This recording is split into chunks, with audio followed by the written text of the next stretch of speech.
I stood in the rain, my wedding letter dissolving in my hands, as the man who promised to marry me spat the words that shattered everything. A barren woman has no place here. I was stranded, alone, humiliated, until a stranger with 9 children emerged from the mountain mist and offered me something I'd stopped believing in, a second chance. This is my story. Stay until the end to see how I went from rejected to irreplaceable. Comment your city below so I can see how far this story travels. The wagon wheel hit another rut, and Lena Crowell's teeth clacked together so hard she tasted blood. She'd been traveling for 6 days, 6 endless days of dust, bone-rattling roads, and the smell of mule sweat so thick it clung to her clothes like a second skin. Her fingers ached from gripping the wooden bench. Her spine felt like it had been beaten with a hammer, and every muscle in her body screamed for rest. But none of that mattered anymore. Because in less than an hour, she would meet Thomas Reddick, the man whose letters had been her lifeline for 8 months. The man who had promised her a home, a future, a place to belong. The man who had written, in his careful, slanted script, "A woman's worth isn't measured by what she can give, but by who she is. Come to me, Lena. I will honor you." She had read those words 100 times, 1,000. They were burned into her memory, a torch in the darkness that had swallowed her old life whole. "Almost there, miss," the wagon driver called over his shoulder. He was a weathered man named Cyrus, with a face like cracked leather and eyes that had seen too much of the world to be surprised by anything. "Reddick's place is just over that ridge." Lena's heart lurched. She smoothed down her travel-stained skirts, the best dress she owned, now wrinkled and spotted with mud. She'd tried to keep it clean, tried to preserve some shred of dignity for this moment, but the mountains didn't care about dignity. The mountains took everything and gave nothing back. Except, maybe, Thomas Reddick. Except, maybe, hope. The wagon crested the hill, and Lena saw it, a sprawling homestead nestled in a valley, with a sturdy log house, a barn, and fields that rolled out like a patchwork quilt. Smoke curled from the chimney, chickens scratched in the yard. It looked like everything she'd dreamed of, solid, permanent, real. "There he is," Cyrus said, nodding toward a figure standing on the porch. Lena's breath caught. Thomas Reddick was a tall man, broad-shouldered, with dark hair and a beard that shadowed his jaw. He stood with his arms crossed, watching the wagon approach with an expression Lena couldn't quite read. Not welcoming, not eager, something else. The wagon rolled to a stop. Cyrus set the brake and climbed down, offering Lena his hand. Her legs trembled as she stepped onto solid ground. Whether from exhaustion or nerves, she couldn't say. "Mr. Reddick," Cyrus called out, touching the brim of his hat. "Got your package from Kenton Valley, safe and sound, just like you paid for." Thomas Reddick didn't move. His eyes, cold, gray, like stones pulled from a frozen river, fixed on Lena with an intensity that made her skin prickle. "Mr. Reddick?" Lena's voice came out smaller than she intended. She cleared her throat, tried again. "It's me, Lena Crowell. I got your last letter, and I came as soon as... I know who you are." His voice was flat, empty, like a door slamming shut. Lena's smile faltered. I brought the things you asked for, the seeds and the fabric, and... Did you think I wouldn't find out?" The words hung in the air like a noose. Lena blinked. "Find out? I don't understand. Don't play stupid with me, woman." Thomas descended the porch steps, each footfall deliberate, heavy. "I had questions after your last letter, things you didn't say, things you danced around. So I wrote to your cousin in Kenton Valley, asked some direct questions." Ice flooded Lena's veins. "You wrote to Margaret?" "Damn right I did." He stopped 3 feet away, close enough that she could see the disgust twisting his features. "And she was real helpful. Told me everything I needed to know, about your marriage, about why it ended, about why you're really here." "Thomas, please." Lena reached for him, but he jerked back like she was diseased. "Don't touch me." Cyrus shifted uncomfortably on the wagon seat. "Listen, folks, maybe I should..." "You can go," Thomas snapped. "Your job's done." "Now hold on." Cyrus looked at Lena, concern creasing his weathered face. Miss Crowell paid for passage both ways if things didn't work out. That was the agreement. Things aren't working out. Thomas's jaw clenched. But that's not my problem. Lena's world tilted. What are you saying? He finally looked at her, really looked at her, and the contempt in his eyes was like a physical blow. I'm saying you lied to me. You let me believe you were a decent, honest woman looking for a fresh start. You never mentioned you were damaged goods. The words hit like a slap. Lena recoiled, her face burning. I never lied. You sure as hell didn't tell the truth. Thomas's voice rose, sharp enough to scatter the chickens. Your cousin told me everything. How your husband left you after 5 years because you couldn't give him children. How the doctors said you're barren as a salt flat. How you've been passed around from relative to relative like unwanted baggage because nobody knows what to do with a broken woman. Each word was a knife, precise and cruel. Lena's vision blurred. She couldn't breathe, couldn't think. I asked you in my letters, Thomas continued, relentless. I asked if there was anything I should know, anything that might affect our arrangement, and you wrote back. He pulled a crumpled letter from his pocket, shook it at her. You wrote back, I have nothing to hide. I come to you with an honest heart. Well, that was a damn lie, wasn't it? I didn't think, Lena's voice cracked. I didn't think it mattered. You said a woman's worth wasn't measured by what she can give. Thomas laughed, bitter and harsh. You really think I meant that? You think any man means that? He shook his head, disgust radiating from every line of his body. I need sons, Miss Crowell. I need heirs to work this land, to carry on my name. What good is a wife who can't provide that? You're useless to me. The world went very quiet. Somewhere a crow cawed. The wind rustled through the pine trees. Lena heard her own heartbeat, loud and painful in her ears. Please, she whispered, I have nowhere else to go. That's not my concern. Thomas, I sold everything. I used every penny I had to get here. If you turned me away, you should have thought of that before you deceived me. He turned his back on her, started toward the house. Cyrus, get her off my property. Now see here. Cyrus climbed down from the wagon, his face reddening. You can't just leave a woman stranded in the middle of nowhere. That ain't Christian, and it sure ain't decent. Thomas paused on the porch steps. Then take her back where she came from. I told you, she paid for a round trip if needed. She didn't pay for immediate return. I've got other deliveries to make, and I'm not heading back to Kenton Valley for another 2 weeks. Not my problem. Thomas disappeared into the house. The door slammed with a finality that echoed across the valley.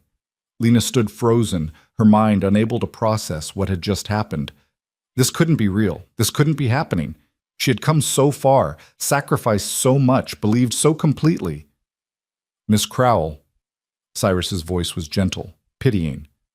I'm sorry. I truly am. But I can't force the man to take you in, and I can't change my route. I've got contracts, obligations. I understand. The words came out mechanical, distant, like someone else was speaking with her mouth. There's a town about 15 miles north. Millbrook. Small place, but they've got a boarding house. Maybe you could... 15 miles? I could take you part way. I'm heading northeast anyway, and I could drop you at the crossroads. From there, it's only about 8 miles on foot. You could make it before nightfall if you... Thank you, Mr. Cyrus. Lena turned away before he could see her face crumble. That's very kind. Miss Crowell, please, just give me a moment. She walked. She didn't know where she was going, didn't care. Her feet carried her away from the wagon, away from Thomas Reddick's house, away from the dream that had shattered like glass against stone. The sky was darkening. Clouds rolled in from the west, heavy and swollen with rain. The first drops hit her face, cold and accusing. Lena kept walking. She found herself on a narrow trail that wound into the forest. The trees closed around her like a fist, blocking out the light, blocking out everything. The rain came harder, turning the path to mud. Her shoes, her good shoes saved for this occasion, sank into the muck with every step. She should turn back, should return to the wagon, accept Cyrus's offer, try to salvage something from this disaster. But she couldn't.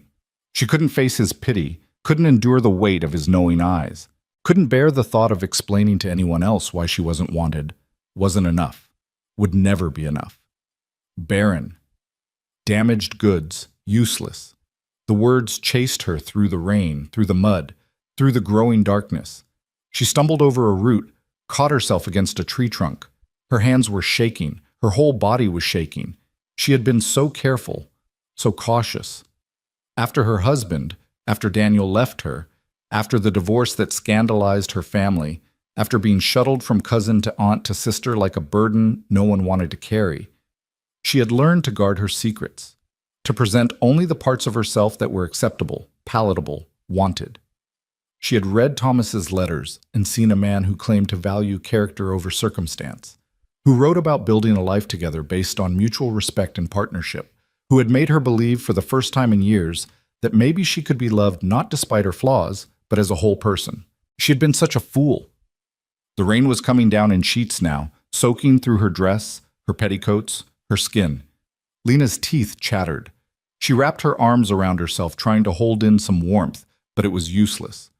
The cold was inside her now, deeper than any rain could reach. She saw a massive sycamore tree ahead, its branches spreading wide enough to offer some shelter. She stumbled toward it, her legs barely supporting her weight.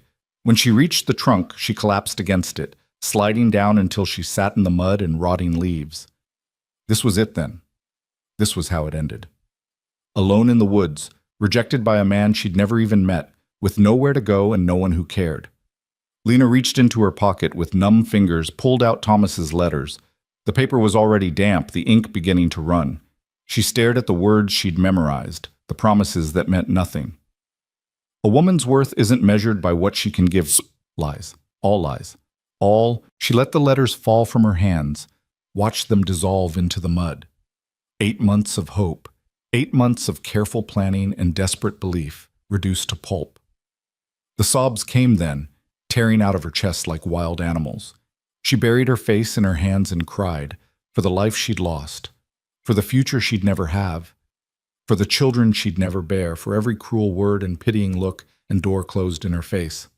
She cried until she had nothing left, until she was hollow and empty, and so tired. The rain pounded down. The darkness thickened. Lena closed her eyes and let it all wash over her, wondering distantly if this was how she would die. Alone, unwanted, forgotten. And then she heard voices. Told you we should have taken the ridge path. The ridge path is twice as long, and we'd still be walking in this mess. Pa, I'm tired. I know, sweetheart. We're almost home. Lena's eyes snapped open. Through the rain and the gathering twilight, she saw movement on the trail. Figures approaching, several of them. She pressed herself against the tree trunk, suddenly aware of how she must look. Muddy, bedraggled, a wild woman in the woods. She should call out, should ask for help, but her voice was frozen in her throat. The figures came closer. A man led the group, tall and broad-shouldered, wearing a wide-brimmed hat that channeled the rain off to the sides. Behind him came children. Lena's confused mind tried to count them and gave up. So many children, ranging from teenagers to toddlers, all trudging through the mud with the weary determination of those who knew the journey wasn't over yet. The man stopped suddenly. His head turned, and even in the dim light, Lena saw him spot her. "Hold up," he said to the children. His voice was deep, calm, with a mountain drawl that softened the edges of his words. He approached slowly, cautiously, like someone trying not to spook a wounded animal. Lena couldn't move, couldn't speak, could only stare as he crouched down a few feet away, his face coming into view. He was younger than she'd expected from his voice, maybe 35, with dark hair curling under his hat and eyes that caught the fading light. His face was weathered, lined by sun and wind and hard work, but there was a gentleness in his expression that made something in Lena's chest crack open. "Ma'am," he said quietly. "You hurt?" Lena shook her head, then nodded, then shook her head again, because how could she explain that yes, she was hurt, but not in any way he could see or help? "You lost?" Another head shake. The man studied her for a long moment, taking in her sodden dress, her muddy shoes, the tear tracks on her face. Understanding dawned in his eyes. Not pity, but recognition. like he knew exactly what he was seeing. "You came for Reddick, didn't you?" Lena's breath hitched. "How did you—" "Saw the wagon pass earlier. Reddick's been talking in town about his mail-order bride coming." The man's jaw tightened. "I'm guessing it didn't go well." Shame burned through Lena's chest. Even this stranger knew. Everyone would know.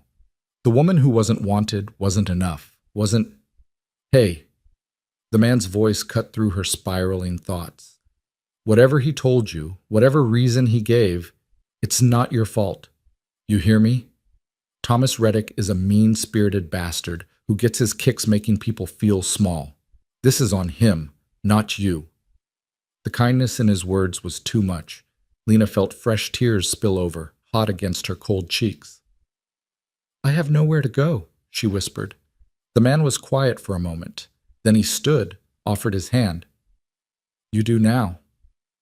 Lena stared at his hand like it was a snake. "What?" "I'm Jonas Hale. I've got a place about 3 miles north." "It's not much, just a cabin and some land, but it's dry, and we've got food, and you're welcome to shelter there until you figure out your next move." "I don't understand. Why would you—" "Because it's the right thing to do." Jonas's hand remained steady, waiting. "And because I've got 9 kids back there who've learned that when you see someone in need, you help. Can't very well preach that and then leave you out here in the rain, can I?" 9 kids. The thought should have been absurd, overwhelming. Instead, it was the detail that made Lena's hand move, reaching up to grasp his. His grip was warm, solid, calloused from work. He pulled her to her feet with effortless strength, steadying her when she swayed. "Thank you," Lena managed. Jonas nodded, then turned to the children who'd been waiting patiently. "All right, crew, we've got a guest. Ruthie, give Miss—" He paused, looking at Lena. "Crowell," she supplied. "Lena Crowell. Give Miss Crowell your spare cloak. Samuel, you take the lead. I'll bring up the rear. Let's get home before this rain gets any worse." The children sprang into action with practiced efficiency.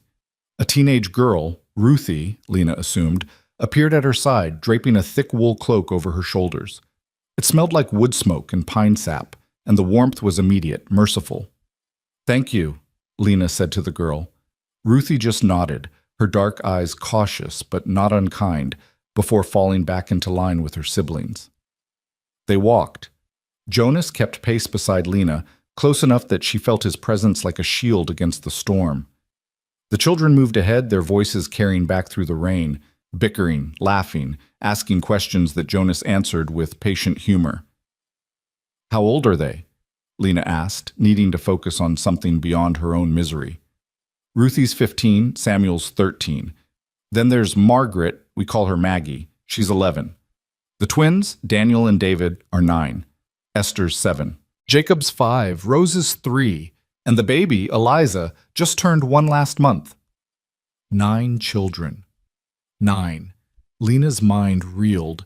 "Your wife must be dead." The word was gentle but final. 3 years now. Fever took her." "Oh, I'm sorry. I didn't mean to." "It's all right. You couldn't have known." Jonas adjusted his hat, rain streaming off the brim. "We manage. The older ones help with the younger ones. We've got a routine. It works." But Lena heard what he wasn't saying. The exhaustion buried under the calm, the weight of raising 9 children alone, the daily struggle to keep everyone fed and safe and whole. They crested a small hill, and through the rain, Lena saw lights. A cabin materialized out of the darkness, larger than she'd expected but still rough-hewn and simple. Smoke rose from the chimney. Windows glowed with warm golden light. It looked like a miracle. The children surged ahead, whooping with relief as they reached the porch. Jonas guided Lena up the steps, opened the door, and ushered her into warmth. The cabin was chaos. Children everywhere, shedding wet clothes, tracking mud, talking over each other. A massive stone fireplace dominated one wall, crackling with a fire that chased away the chill. The space was cluttered but clean.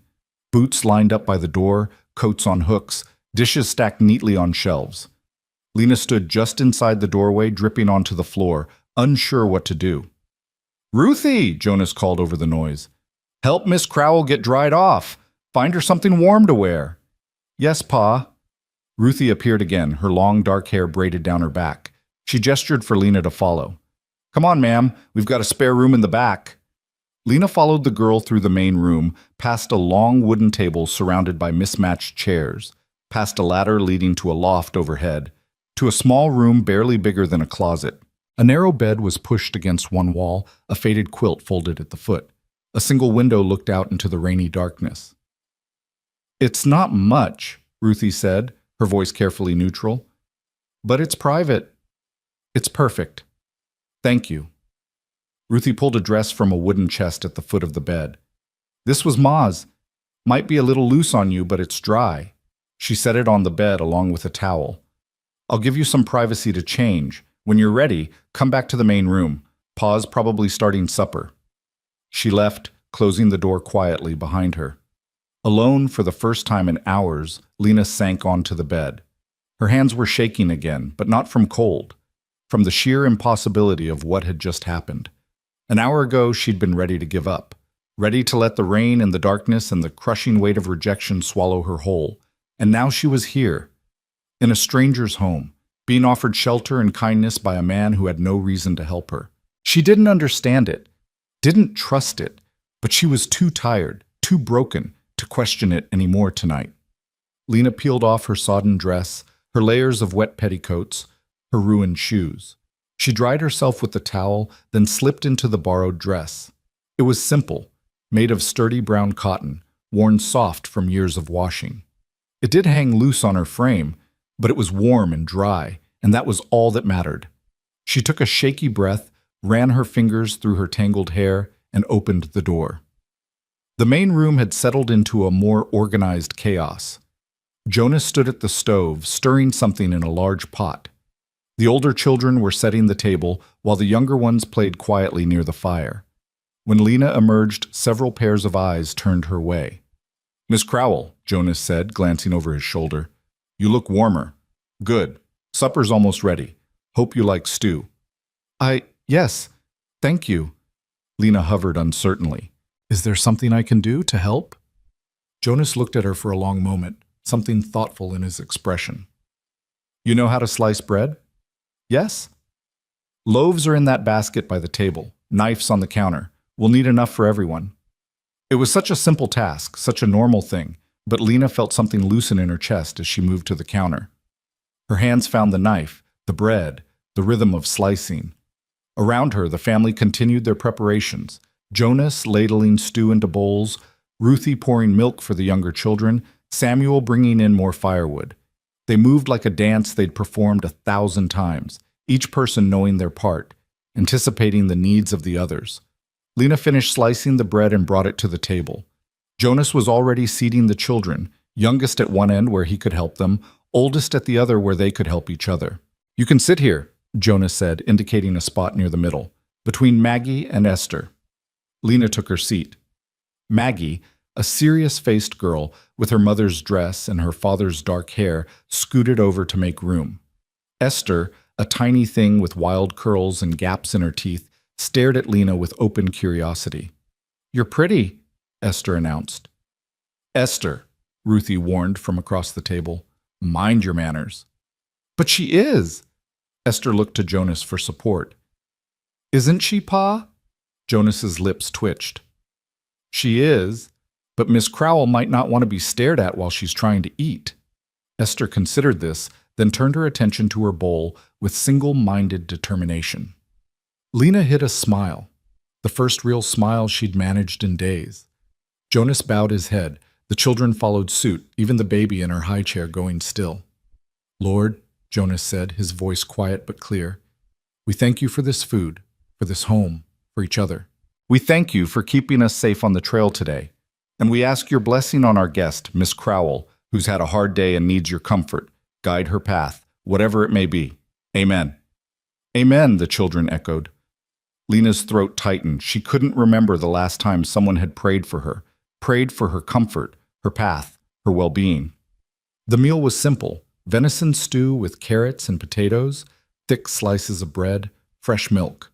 But it was warm and filling, and Lena ate until the hollow ache in her stomach finally eased. Around her, the family talked. The boys discussed a fort they were building in the woods. Maggie complained about having to do extra chores because Samuel had shirked his. Ruthie quietly helped Rose eat without spilling. Jonas mediated disputes, answered questions, and somehow managed to eat his own supper in between. It was loud. It was messy. It was the most beautiful thing Lena had ever seen. After supper, the older children cleared the table while Jonas tended to the younger ones. Lena found herself washing dishes alongside Ruthie, their hands moving in companionable silence. "Pa says you came for Mr. Reddick," Ruthie said eventually, her voice carefully neutral. "Yes. I'm sorry it didn't work out." Lena glanced at the girl. Ruthie's face was closed, guarded, the face of someone who'd learned early to protect herself from disappointment. "So am I," Lena admitted. Ruthie was quiet for a moment, scrubbing at a stubborn spot on a bowl. "Are you going to stay? Or leave when the rain stops?" It was the question Lena had been avoiding all evening. She didn't have an answer, didn't know what tomorrow would bring, or the day after, or the day after that. "I don't know," she said honestly. Ruthie nodded, like this was the answer she'd expected. "Well, if you do stay, even just for a little while, it's nice having another woman around, just so you know." It was said so softly, so carefully, that Lena almost missed the longing underneath. This girl, barely 15, carrying the weight of a household on her shoulders, trying to be mother to her siblings, trying to be strong, trying to fill an impossible void. "It's nice being here," Lena said. "Just so you know." Ruthie's lips curved in the smallest of smiles before she ducked her head, focusing on the dishes again. By the time the kitchen was clean, the younger children were yawning. Jonas herded them upstairs to the loft, their voices drifting down through the ceiling, protests about bedtime, requests for stories, the shuffle of small feet. Lena stood by the fire, warming her hands, listening to the sounds of a family settling in for the night. It was foreign and familiar all at once, like a dream she'd had long ago and forgotten. Jonas came back downstairs, his shirt sleeves rolled up, his hair slightly disheveled from wrestling children into bed. "They'll be asleep in 10 minutes, he said. "The little ones, anyway. The older boys think they're going to read by candlelight, but they never make it past a page or two." "You have a beautiful family," Lena said. Jonas looked at her, something soft in his expression. "Thank you. They're good kids. A handful, but good." An awkward silence fell. Lena knew she should say something, should offer to leave in the morning, should thank him profusely for his hospitality, should explain herself, her situation, her plans. But she had no plans. No explanations that didn't sound pathetic. Nothing to offer but gratitude that felt inadequate in the face of such unexpected kindness. "Mr. Hale," she began. "Jonas," he corrected gently. "Jonas, I don't know how to thank you for what you did today. You didn't have to help me. You didn't even have to stop. But you did. And her voice cracked. She swallowed hard, tried again. "I want you to know that I won't be a burden. I'll leave as soon as I can figure out where to go. I just need a day or two to—" "Miss Crowell," Jonas held up a hand, stopping her. "You're not a burden, and you don't need to leave unless you want to. Stay as long as you need.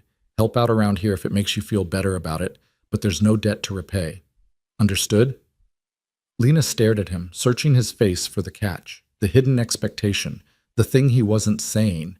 She found nothing but sincerity. "I don't understand why you're being so kind to me." Jonas was quiet for a long moment, his gaze turning to the fire. 3 years ago, when my wife died, I was lost. Didn't know how I was going to raise 9 kids on my own, keep the farm running, keep everyone fed and clothed and safe. Felt like I was drowning. He paused, his jaw working. The community showed up. Neighbors I barely knew brought food, helped with chores, watched the kids so I could get things done. They didn't ask for anything in return. They just helped because it was the right thing to do. He looked back at Lena. "I learned something that year. Sometimes people need help, and sometimes you're the one who can give it. Doesn't have to be more complicated than that." Tears pricked Lena's eyes again.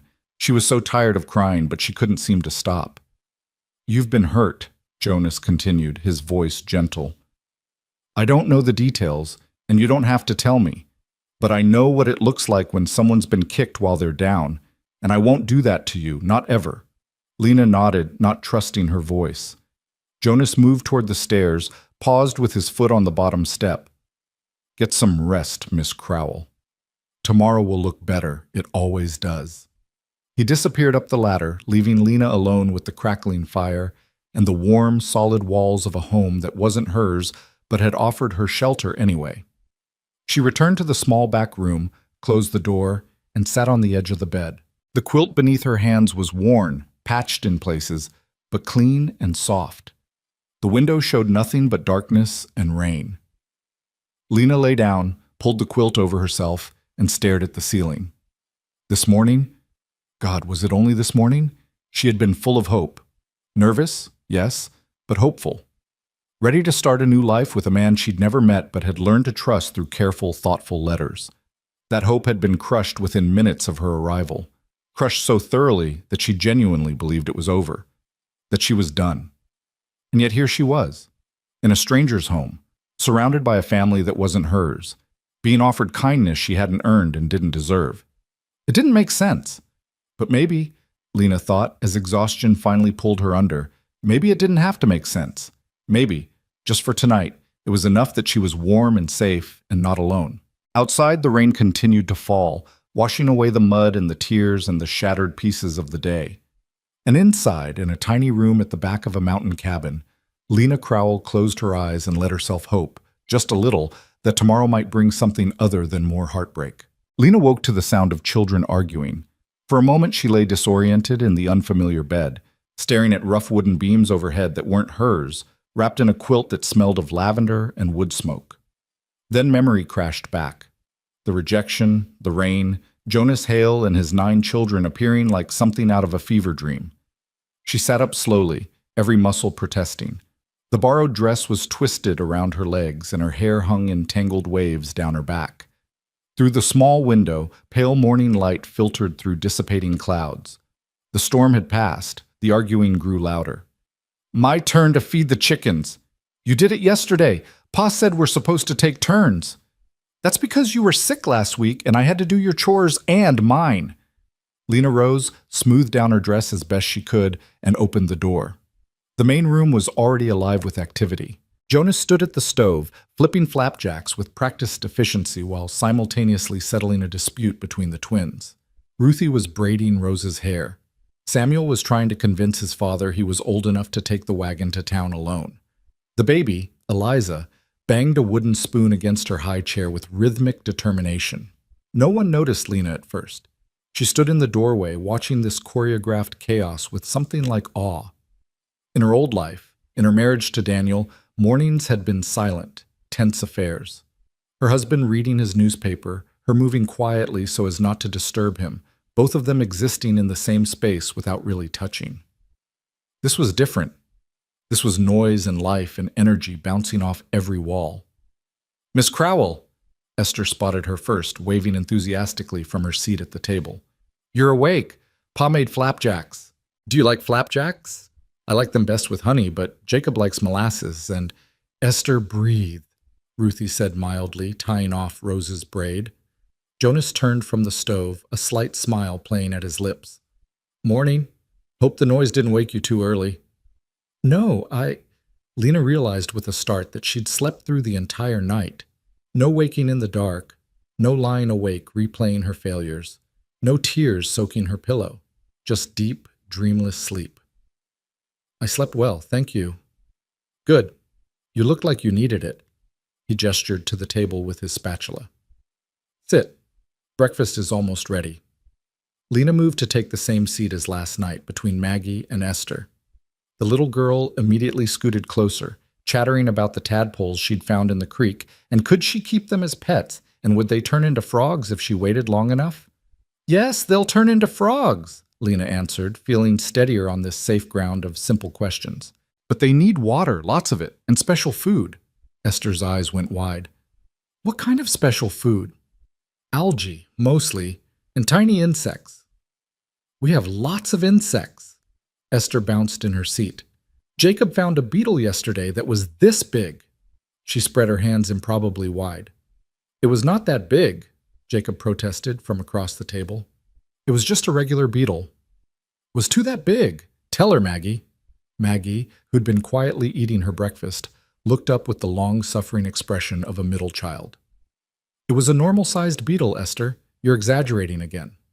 Jonas set a plate in front of Lena. 3 golden flapjacks, a pat of butter melting on top, honey drizzled over everything. The smell alone made her stomach rumble. Thank you, she said. He nodded, already moving to serve the next child. Lena watched him work. The easy way he moved between stove and table, how he knew without asking that Daniel liked his flapjacks cut into squares and David preferred his whole. How he automatically gave Ruthie an extra because she never took enough for herself. This was a man who knew his children, who paid attention. Lena ate slowly, savoring each bite. Around her, breakfast continued in its chaotic rhythm. Samuel reminded his father about the fence that needed mending in the north pasture. Ruthie mentioned they were running low on flour and sugar. The twins argued about whose turn it was to collect eggs until Jonas settled it with the patience of Solomon. After breakfast, Jonas announced, raising his voice to be heard over the din, Samuel and I will work on the fence. Ruthie, you're in charge of the little ones. Maggie, I need you to weed the vegetable garden. Twins, you're on firewood duty, and I mean actual work, not building elaborate forts in the woodpile. But Pa, Daniel started. No forts. Not today. We need that wood stacked properly before the next rain. The boys subsided into grumbling but didn't argue further. Jonas's gaze landed on Lena. Miss Crowell, you're welcome to rest today. Get your bearings. Or if you'd rather keep busy, I'm sure Ruthie could use an extra pair of hands with the children. I'd like to help, Lena said immediately. The thought of sitting alone in that small room with nothing to do but think about her situation was unbearable. Whatever you need. Something approving flickered in Jonas's eyes. Ruthie? The girl looked up from cutting Rose's flapjacks into small bites. The washing needs doing, and Rose needs a bath. She got into the mud yesterday, and someone should probably check on the chickens because I heard them making a fuss earlier. I can do all of that, Lena offered. Ruthie's expression was carefully neutral, but Lena saw the relief underneath. This girl carried too much, too young.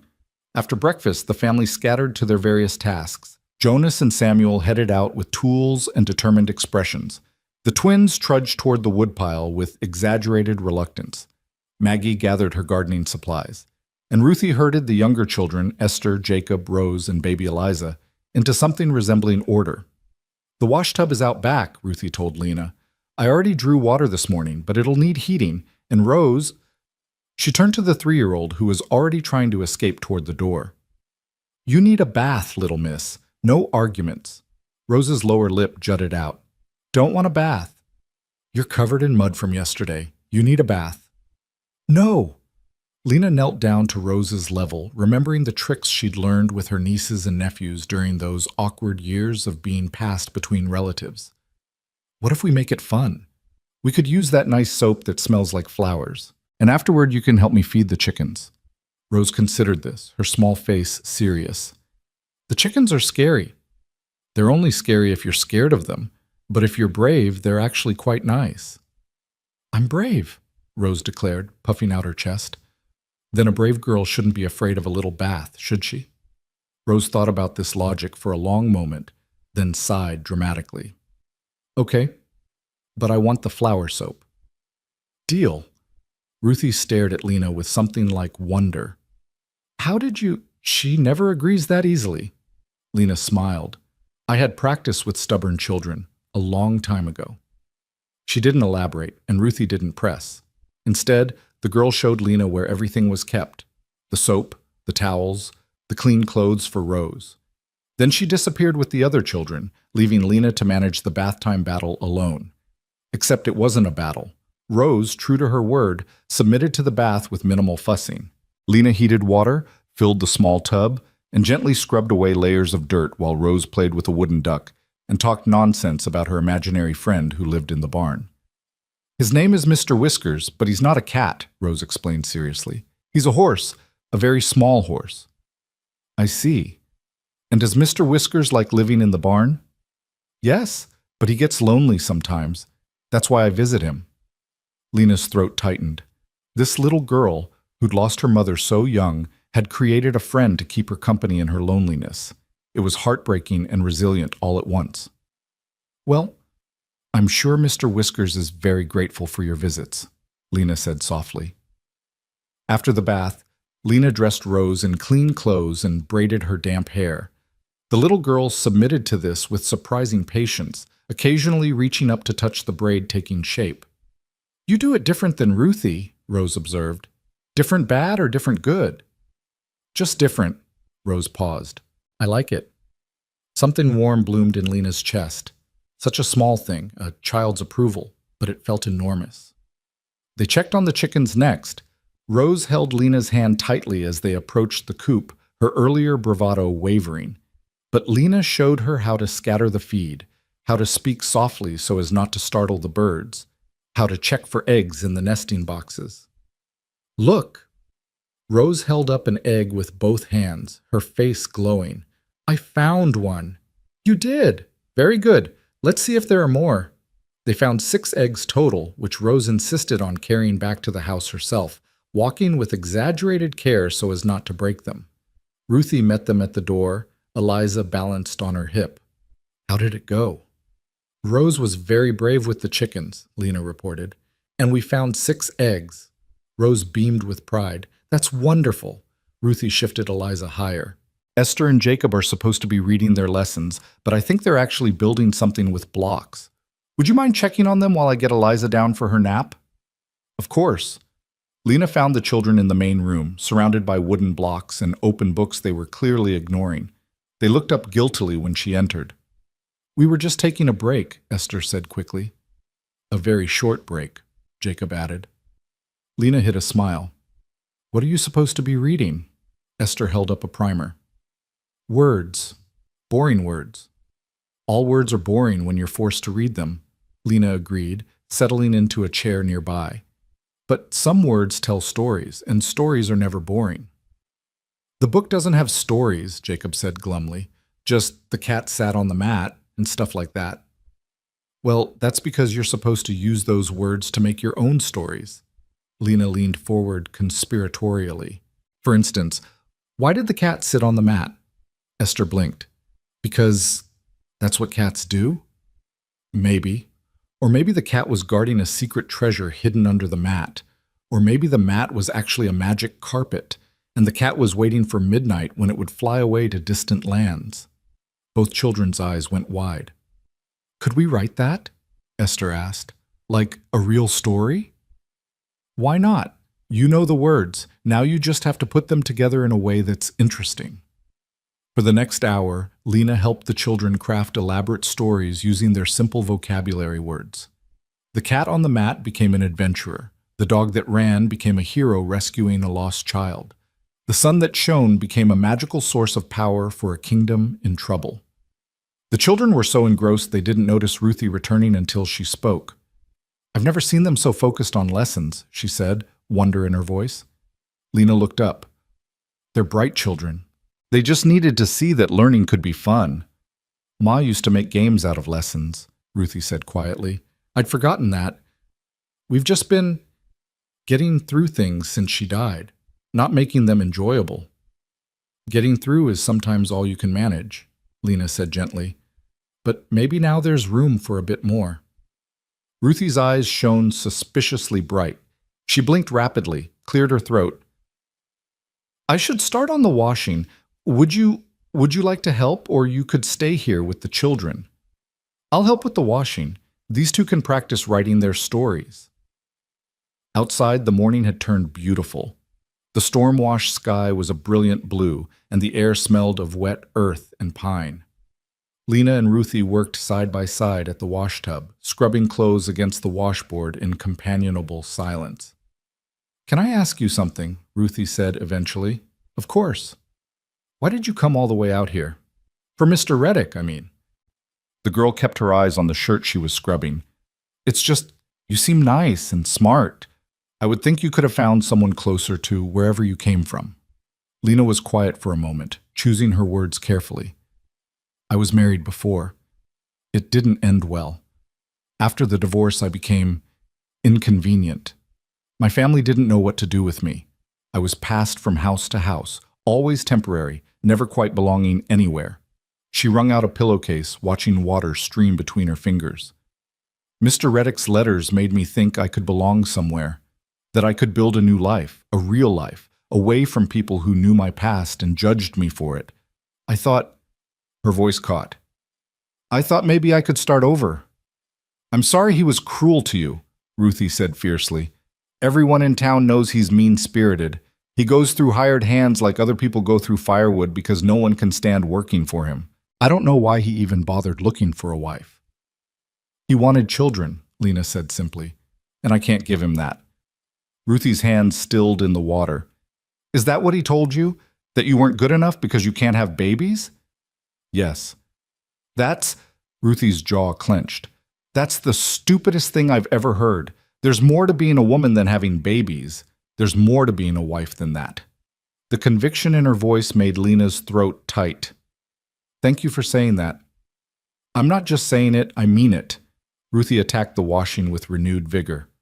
My ma, she had all of us, obviously, but that's not what made her special. What made her special was how she loved us, how she made everything feel safe and warm, how she could fix anything with a song and a hug, how she knew exactly what each of us needed without us having to say it. Tears spilled down Ruthie's cheeks, though her hands never stopped working. And when she died, I tried to be that for everyone. I tried to be what she was. But I'm not her. I'm 15 years old and I'm tired all the time. And some days I want to scream because it's too much and I don't know how to do it all. And her voice broke. Lena immediately pulled the girl into her arms, holding her while she sobbed against her shoulder. Ruthie clung to her like a drowning person, and Lena's heart shattered for this child carrying a woman's burden. You're not supposed to do it all, Lena murmured. You're allowed to be 15. You're allowed to be tired. You're allowed to need help. But Pa needs me. The kids need me. I can't. Needing help doesn't mean you're failing. It means you're human. Lena pulled back just enough to look Ruthie in the eyes. Your father is a good man. He wouldn't want you carrying all of this alone. I know, but he's already carrying so much himself, the farm, the children, everything. I can't add to that. Oh, sweetheart. Lena tucked a strand of hair behind Ruthie's ear. You're not a burden to him. You're his daughter. And daughters aren't supposed to sacrifice themselves to make things easier for everyone else. Ruthie wiped her eyes roughly. I'm sorry. I don't know why I'm telling you all this. You're a guest, and I shouldn't. I'm glad you told me, and for what it's worth, I think you're doing an incredible job. But you don't have to do it alone anymore. Not while I'm here. Something cautiously hopeful flickered across Ruthie's face. How long will you be here? It was the same question Ruthie had asked last night, and Lena still didn't have an answer. She didn't know what came next, didn't know where she would go or what she would do. The future stretched ahead like unmapped territory. But looking at this girl, this brave, exhausted, fierce girl who'd opened up to her, Lena felt something shift inside her chest. I don't know, she admitted. But for as long as I am here, you can count on me, all right? Ruthie nodded, sniffling. Then she straightened her shoulders, wiped her face one last time, and returned to the washing. We should finish this before lunch. Pa and Samuel will be back soon, and they'll be hungry. They worked in silence after that, but it was different now, easier, like something had been acknowledged and accepted between them. By the time Jonas and Samuel returned, the washing was done and hanging on lines strung between trees. Lena had also managed to put together a simple lunch, leftover biscuits, cold ham, cheese, and fresh radishes from the garden that Maggie had harvested. Jonas surveyed the spread, then looked at Lena with raised eyebrows. You didn't have to do all this. I wanted to help. You said so yourself. I said you were welcome to rest. I've had enough rest. It was true. After months of being shuffled between relatives, of being made to feel like an imposition in every house she entered, it felt good to be useful, to contribute, to matter. The family gathered for lunch, and Lena found herself relaxing into the rhythm of it. The teasing between siblings, the way Jonas mediated disputes with quiet authority, the little ones vying for attention. It was messy and loud and imperfect. It was wonderful. Miss Crowell helped us write stories, Esther announced around a mouthful of biscuit. I wrote about a magic cat. And I wrote about a hero dog, Jacob added. Did you now? Jonas looked at Lena with interest. That's quite an accomplishment. They did all the work, Lena demurred. I just helped them see that they could. She made learning fun, Ruthie said, like Ma used to. A hush fell over the table. The children exchanged glances. Jonas went very still. Ruthie's eyes widened. I wasn't trying to say. It's all right. Jonas's voice was gentle. It's good to remember your Ma, to remember how she did things. That's not something to apologize for. He looked at Lena then, and there was something in his expression she couldn't quite name. Gratitude, maybe, or recognition. Thank you, he said simply, for helping today. It was my pleasure. After lunch, Jonas returned to his work, taking Samuel with him. The afternoon stretched ahead, filled with the endless small tasks that kept a household running. Lena threw herself into them, mending torn clothes, sweeping floors, helping Maggie in the garden, playing quiet games with the little ones, while Ruthie finally had a moment to herself. As the sun began its descent toward the mountains, Lena found herself in the garden, pulling weeds alongside Maggie.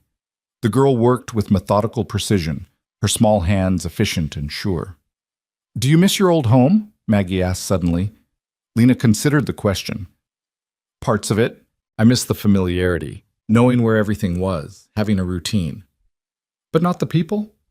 No, Lena admitted. Not most of them. Maggie was quiet for a moment, uprooting a stubborn dandelion. People used to look at us different after Ma died, like we were broken, like they felt sorry for us but didn't really want to get too close. That must have been hard. It was. Still is sometimes. Maggie sat back on her heels, squinting against the lowering sun.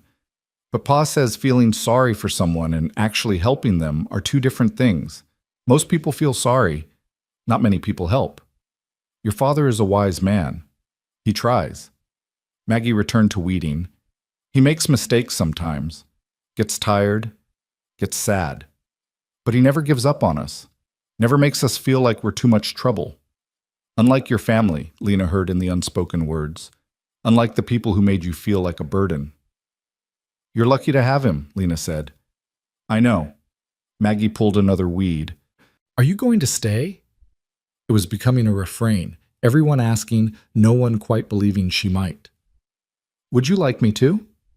Maggie shrugged with the studied nonchalance of an 11-year-old trying not to show she cared. It's nice having you here. You make Ruthie smile more. And Esther hasn't talked about missing Ma at bedtime since you came. Lena's chest tightened. That's only been 2 nights. Still, Maggie glanced at her sideways. You're different from the women who come to church and pat our heads and tell Pa they're praying for us. You actually do things. You notice things. Like what? Like how Jacob is left-handed but keeps trying to write with his right hand because that's how everyone else does it. Or how Rose only acts brave when she's scared. Or how Ruthie pretends she's fine when she's about to break. Maggie's voice dropped. You see us. Really see us. That doesn't happen much. Lena had to look away, blinking against sudden tears. She hadn't realized how much she'd been seeing, how closely she'd been paying attention. It had been instinctive, natural, the same way she used to watch her nieces and nephews, learning their quirks and fears and secret joys. Maybe this was what she'd been made for. Not bearing children, but nurturing them. Not creating life, but enriching the lives already here. Thank you for telling me that, Lena managed. They finished the weeding in comfortable silence as the sky turned gold and pink. When they returned to the house, arms full of vegetables, they found Jonas at the stove again, this time making some kind of soup. The little ones were playing quietly, worn out from the day, while Ruthie set the table. Thought I'd handle supper tonight, Jonas said when he saw Lena's surprised expression. You've been working hard all day. You should rest before the evening chaos hits. I don't mind helping. I know you don't, but I'm telling you to sit. He pointed at a chair with his wooden spoon. Sit. Lena sat. From her vantage point, she watched Jonas cook. He moved with the same competence he brought to everything else, checking the soup, cutting bread, tasting and adjusting seasonings. This was a man who'd learned by necessity, not choice, who'd had to become both mother and father to his children when tragedy struck. And he'd done it. Maybe not perfectly, maybe not without struggle, but he'd done it. His children were fed, clothed, loved. The house was chaotic but functional. No one was neglected or overlooked. "You're staring," Jonas said without looking up from the pot. Lena startled. "I'm sorry, I was just thinking." "About?" "About how capable you are. How you've built a good life here, despite everything." Jonas was quiet for a moment. "Doesn't always feel good. Some days it feels like I'm barely keeping my head above water, like one more thing will sink us all." "But you keep swimming. What else can I do?" He finally looked at her and his eyes were tired, bone tired, soul tired. "They're counting on me. Can't let them down." "You won't," Lena said with absolute certainty. "You're not the kind of man who lets people down." Something shifted in Jonas's expression, surprise maybe, or recognition, like he was seeing her clearly for the first time. "Neither are you," he said quietly. "The kind of woman, I mean." The moment stretched between them, weighted with something Lena couldn't name. Then Eliza started fussing, and Ruthie swooped in to pick her up, and the spell broke. Supper was the same chaotic affair as breakfast and lunch, but this time Lena felt part of it instead of separate from it. She knew now that Daniel liked his food cut into squares, and David didn't. She knew Esther would try to feed half her vegetables to Rose under the table unless watched carefully. She knew Maggie ate in silence but listened to every conversation. She was learning them. And they were learning her. After supper, after dishes, after the children were bathed and read to and tucked into bed, Lena found herself alone with Jonas again. They sat by the fire, the house finally quiet, the weight of the day settling over them like a blanket. "Thank you for today," Jonas said, "for helping, for being patient with the children, for—" He paused, searching for words. "For fitting in so easily. That's rare." "They're easy to love," Lena said simply. Jonas studied her face in the firelight. "Reddick's a fool." "What?" "For turning you away. For making you think you weren't enough." His voice was fierce, protective. "He's a fool, and you're better off without him." Lena's throat went tight. "You don't know me well enough to say that." "Don't I? I've watched you for 2 days now. I've seen how you are with children, patient, creative, genuinely interested in them as people. I've seen you work without complaint, help without being asked, adapt to a strange household like you've always been part of it." He leaned forward, elbows on his knees. "So yes, I do know enough to say Thomas Reddick is a fool, and whatever he told you about your worth was a lie." Tears spilled down Lena's cheeks before she could stop them. "He said I was damaged goods, useless, that no man would want a barren woman. Then he's not a man. He's a coward, hiding behind cruel words." Jonas's jaw clenched. A real man sees worth beyond biology, sees the whole person, not just what they can provide. And any man worth his salt would be damn lucky to have you.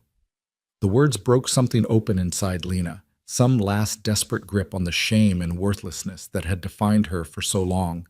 She covered her face with her hands and sobbed. Jonas moved to sit beside her, close but not touching. "I'm sorry. I didn't mean to make you cry."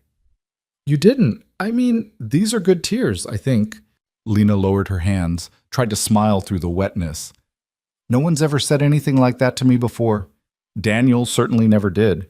He blamed me for everything, for not getting pregnant, for not being the wife he wanted, for disappointing him.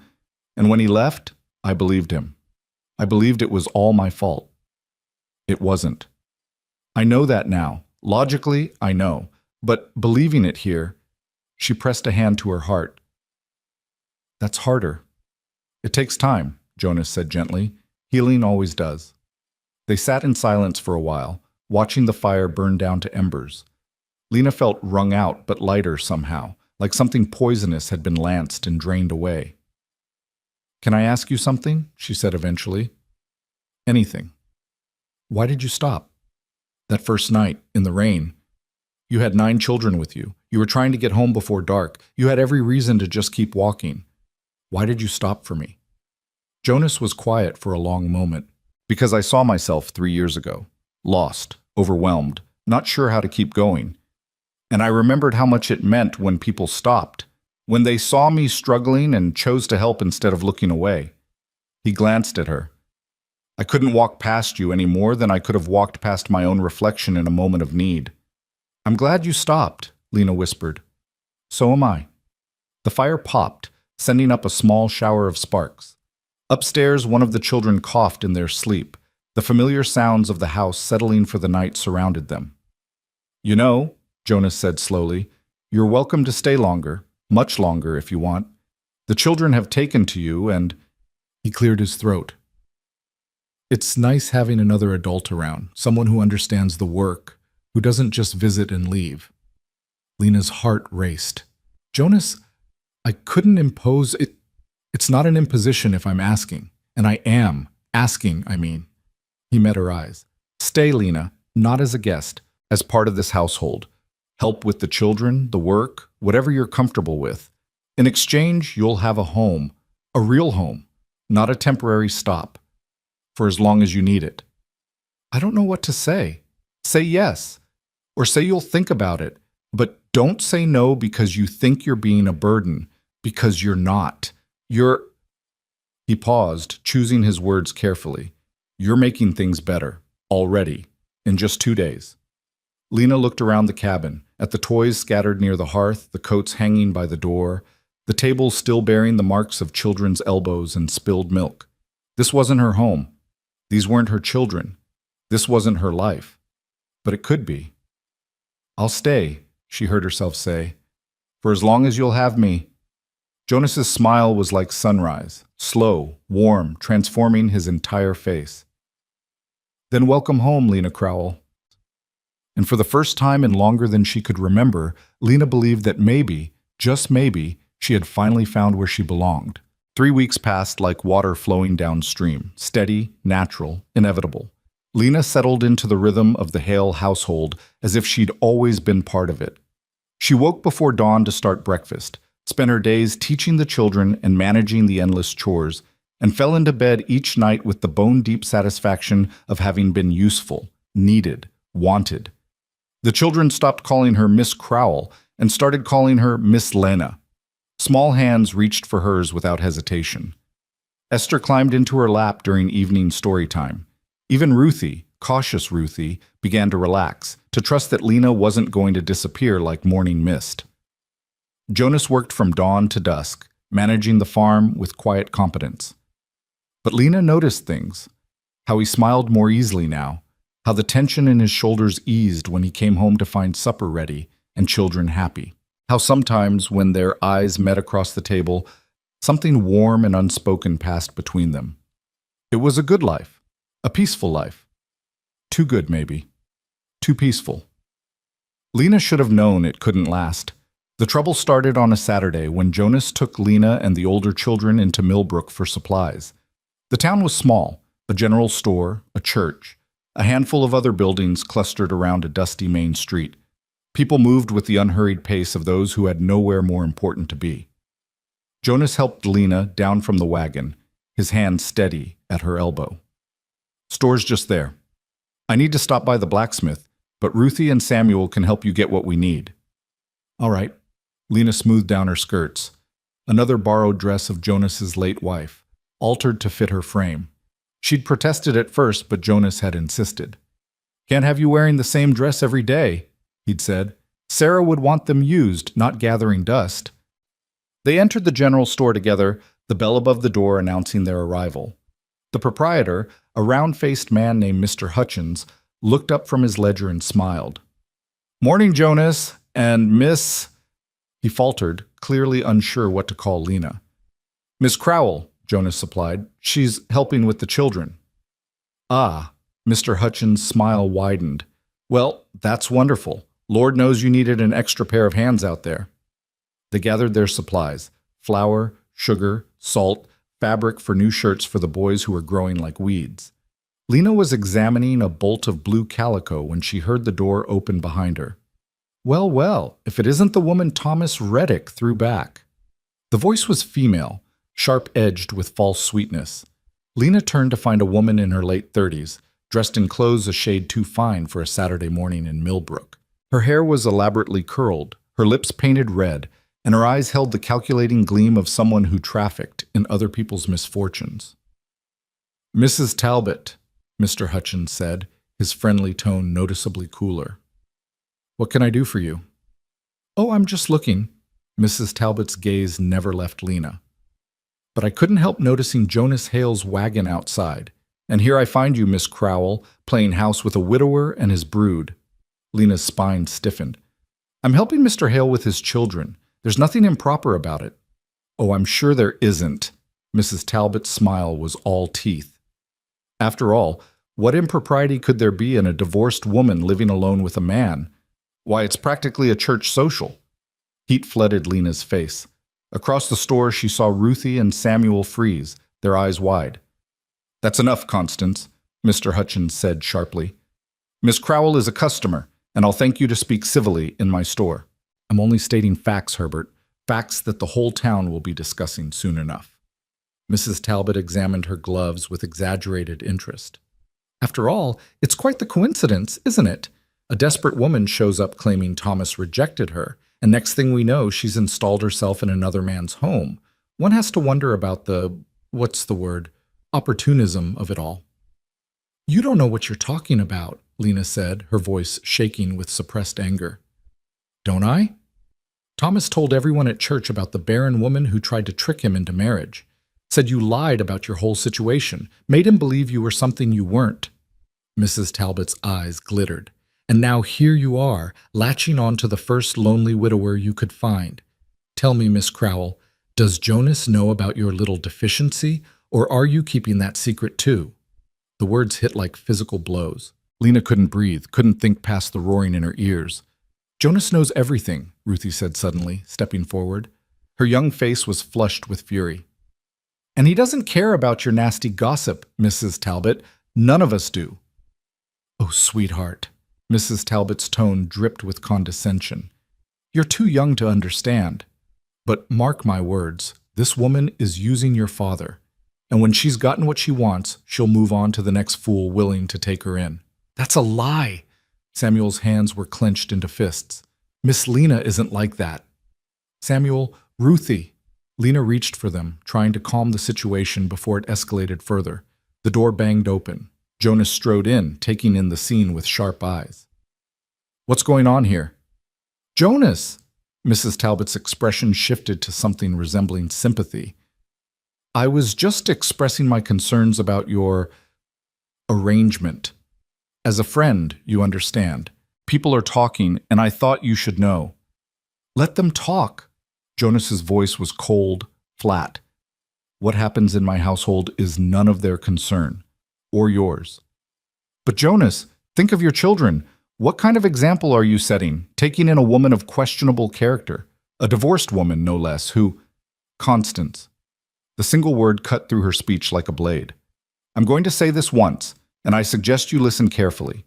Lena Crowell is a guest in my home, helping care for my children. There is nothing improper, nothing shameful, and nothing anyone needs to concern themselves with. If you have a problem with that, you can take it up with Reverend Matthews. I'm sure he'll be interested to hear about you spreading malicious gossip about a woman you don't even know." Mrs. Talbot's face mottled red. "Well, I was only trying to help." "You weren't. You were trying to cause trouble because that's what you do." Jonas stepped closer to Lena, a subtle but unmistakable positioning. "Now, if you'll excuse us, we have shopping to finish." He turned his back on Mrs. Talbot, a deliberate dismissal, and began gathering the supplies. "Ruthie, Samuel, help Miss Lena load these things. We're leaving." They worked in tense silence while Mrs. Talbot stood frozen, her mouth opening and closing like a landed fish. Finally, she spun on her heel and marched out, the door slamming behind her. Mr. Hutchins exhaled heavily. "I'm sorry about that, Jonas. Constance has always been a vicious gossip who makes herself feel important by tearing others down," Jonas finished. "I know. It's not your fault, Herbert." They loaded their purchases quickly. Lena's hands shook as she carried packages to the wagon, mortification burning through her veins. She'd brought this on Jonas, on his children. Her presence, her past, her failures, they were poisoning the peace he'd built. The ride home was silent. The children sensed the adults' moods and stayed quiet, even the little ones subdued. Lena stared at her hands, shame coiling in her stomach like a snake. When they reached the cabin, Jonas unhitched the horses while the children scattered to their chores. Lena moved to help unload supplies, but Jonas caught her arm gently. "Leave it. We need to talk." Dread filled her chest. "Jonas, I'm so sorry. I never meant to bring trouble to your door. If I'd known that woman would—" "This isn't about Constance Talbot." Jonas guided her to the porch steps, and they sat side by side. "This is about you thinking you're responsible for other people's cruelty." But she was right about some things. People will talk. About me living here, about my past, about— Let them talk. Jonas's voice was firm. "Lena, look at me." She raised her eyes to his. "I don't care what Constance Talbot thinks. I don't care what the whole town thinks. What matters is what's true. And the truth is that you've been a blessing to this family. The children adore you. The house runs smoother. Everyone's happier. Those are facts. Everything else is just noise." "But what about your reputation? The children's reputation? If people think there's something improper, then they're fools." Jonas's jaw set stubbornly. "There's nothing improper about helping each other. Nothing shameful about providing shelter to someone who needs it. And anyone who suggests otherwise can answer to me."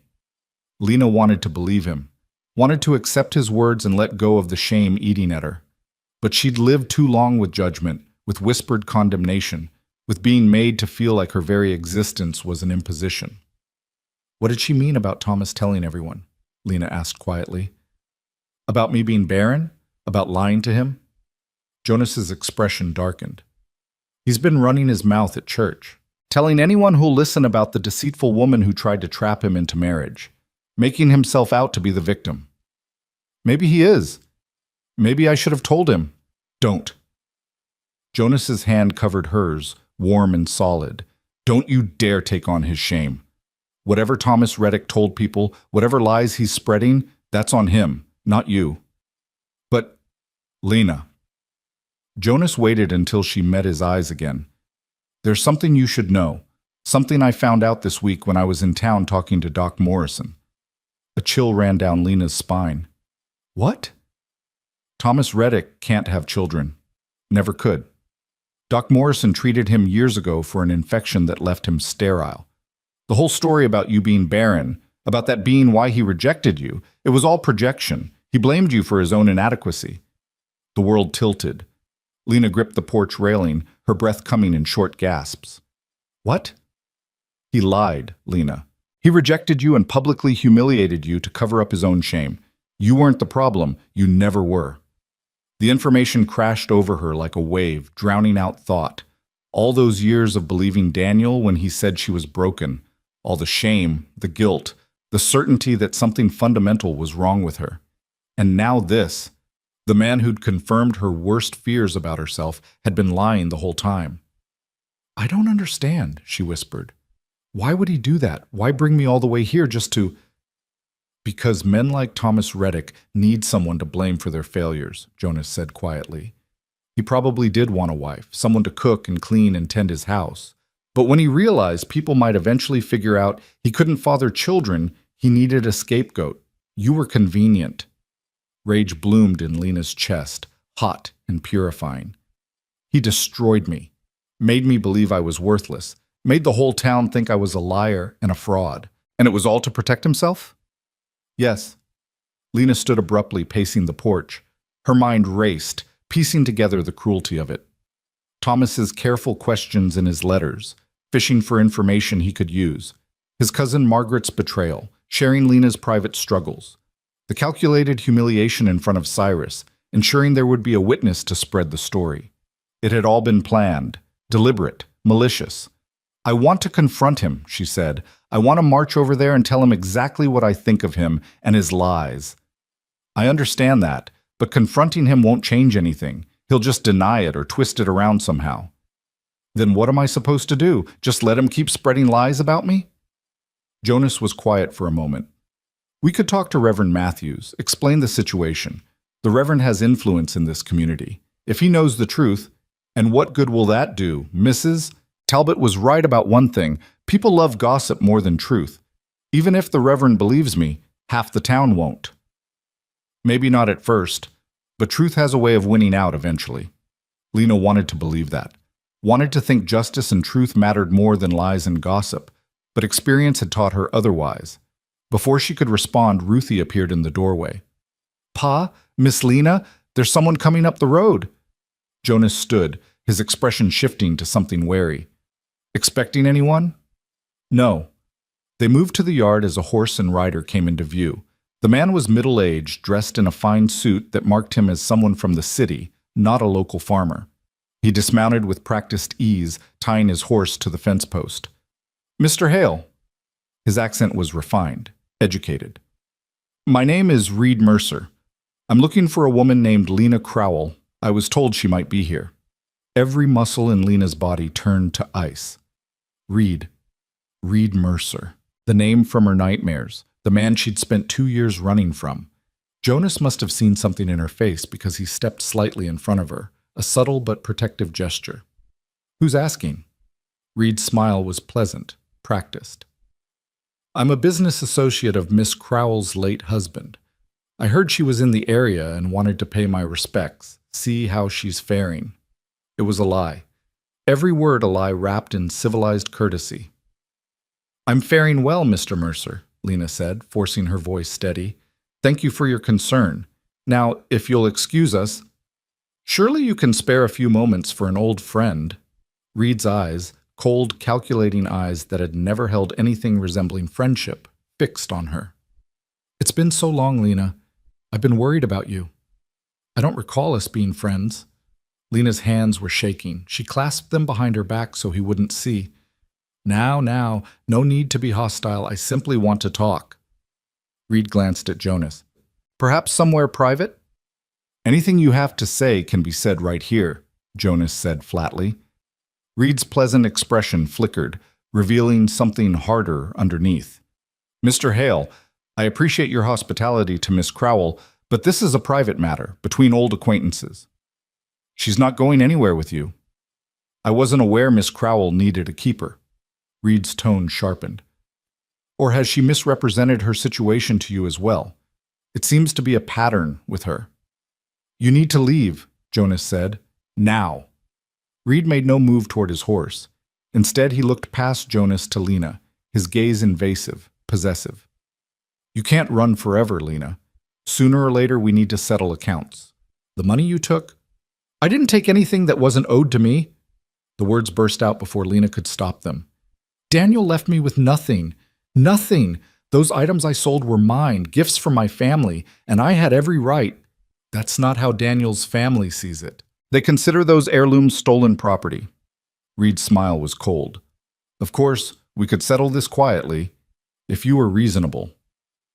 The threat hung in the air, barely veiled. Jonas moved fully between them. "I think I've heard enough.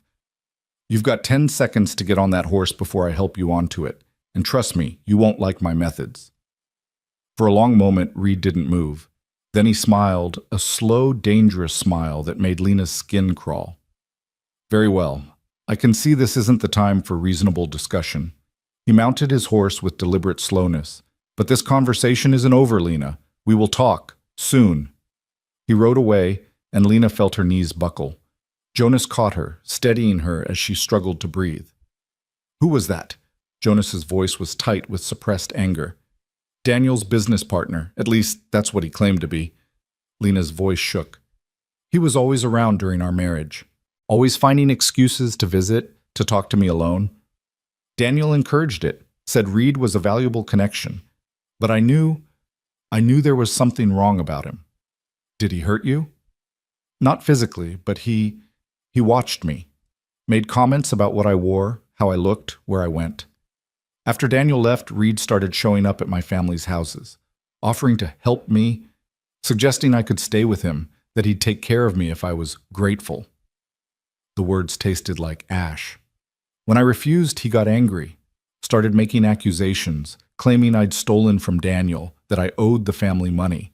It was all lies, but he had lawyers, resources. I had nothing." "So you ran?" "Yes. I liquidated what little I had left and came west. I thought I thought I was far enough away that he couldn't find me. Jonas's jaw clenched. He followed you here, all this way. It's not about me. It's about control. Reed Mercer doesn't like it when people defy him. Lena wrapped her arms around herself. I should leave before he brings real trouble to your door. Absolutely not. Jonas, you don't understand. Reed is dangerous, not in an obvious way, but he has connections, money, power. He can make life very difficult for people who cross him. Then he'll find I'm not as easy to intimidate as he thinks.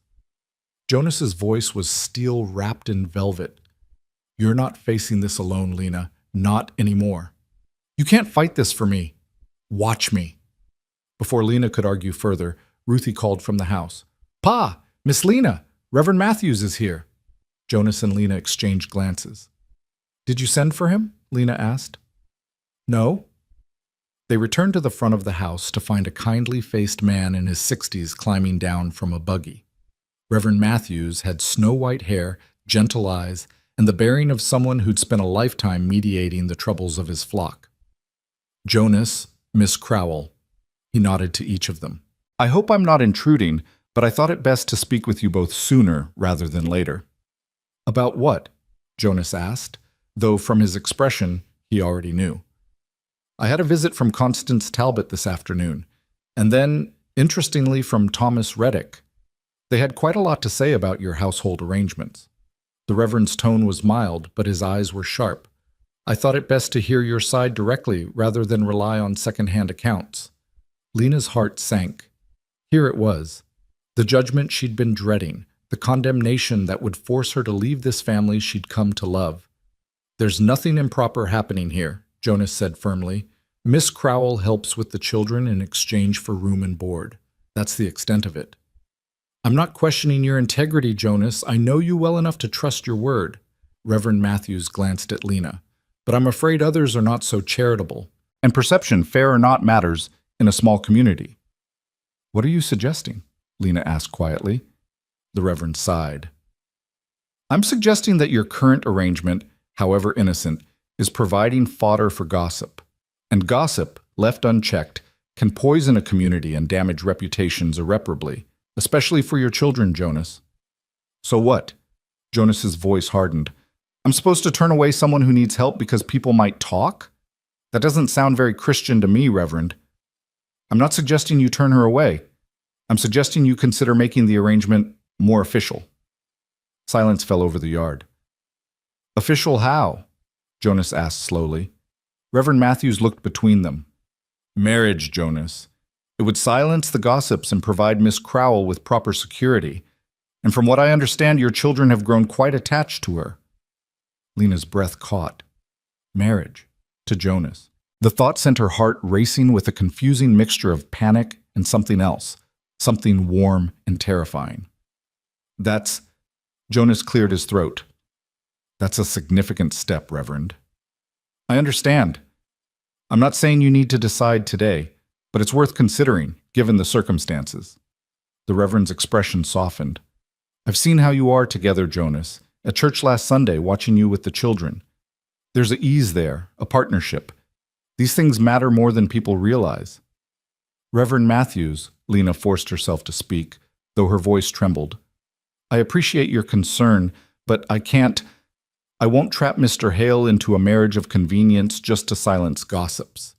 He's been kind enough to help me. I won't repay that by forcing him into something he doesn't want. Does it look like I'm being forced? Jonas asked quietly. Lena turned to him, startled. What? The Reverend has a point. Marriage would solve several problems at once. You'd have legal protection from Reed Mercer and anyone else trying to cause you trouble. The children would have a mother figure who's already proven herself. And the gossips would have nothing left to gossip about. But you don't love me. You barely know me. Jonas's expression was unreadable. I know enough. And love, real love, is built over time, isn't it? Through shared work and trust and commitment. We already have the foundation. The rest could come. Jonas, I'm not proposing right now, he said quickly. I'm just saying the Reverend's suggestion isn't as crazy as it might sound. Will you at least think about it? Lena couldn't speak. couldn't process what was happening. 3 weeks ago, she'd been rejected and humiliated. Now a good man was calmly discussing marriage like it was a logical solution to a practical problem. "I should let you two talk," Reverend Matthews said gently. "But Lena, I want you to know, whatever Thomas Reddick has said about you, I don't believe it.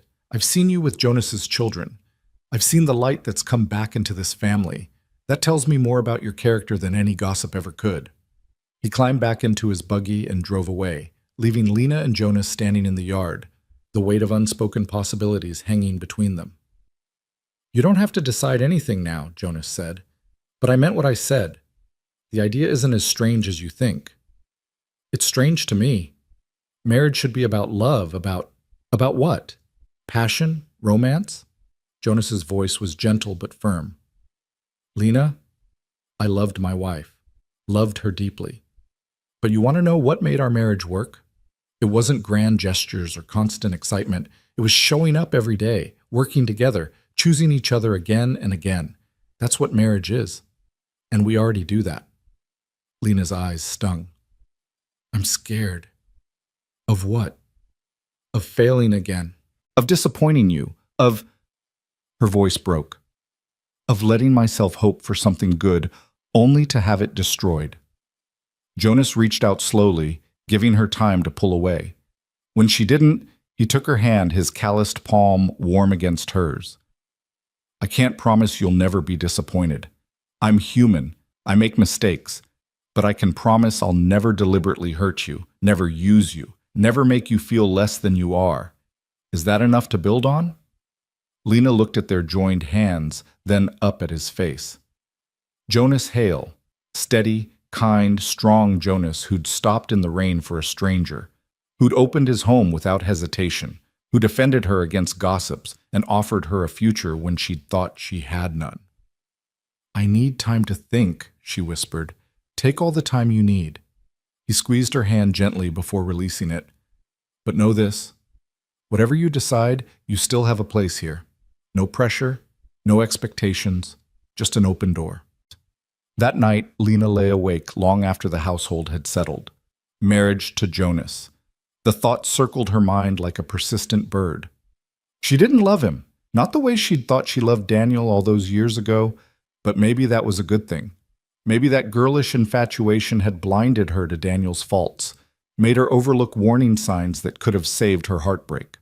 What she felt for Jonas was different. Respect, gratitude, trust. A deep appreciation for his character and the way he loved his children. A growing warmth when he smiled at her across the table. A sense of partnership that had developed naturally over 3 weeks of shared work. Was that love? Could it become love? And what about Reed Mercer? If she stayed here unmarried, she remained vulnerable to his manipulation. But as Jonas's wife, she'd have legal protection, a family to stand with her, a name that carried weight in this community. It was practical, sensible even. But marriage should be more than practical, shouldn't it? Lena turned over, punching her pillow in frustration. Through the thin walls, she heard Rose crying out in her sleep. Before she could think, Lena was out of bed and moving through the darkened house to the room the little ones shared. Rose sat up in bed, tears streaming down her face. "Mama," she whimpered. "I want Mama." Lena's heart cracked. She gathered the little girl into her arms, rocking her gently. "Shh, sweetheart, I'm here. You're safe." "I had a bad dream.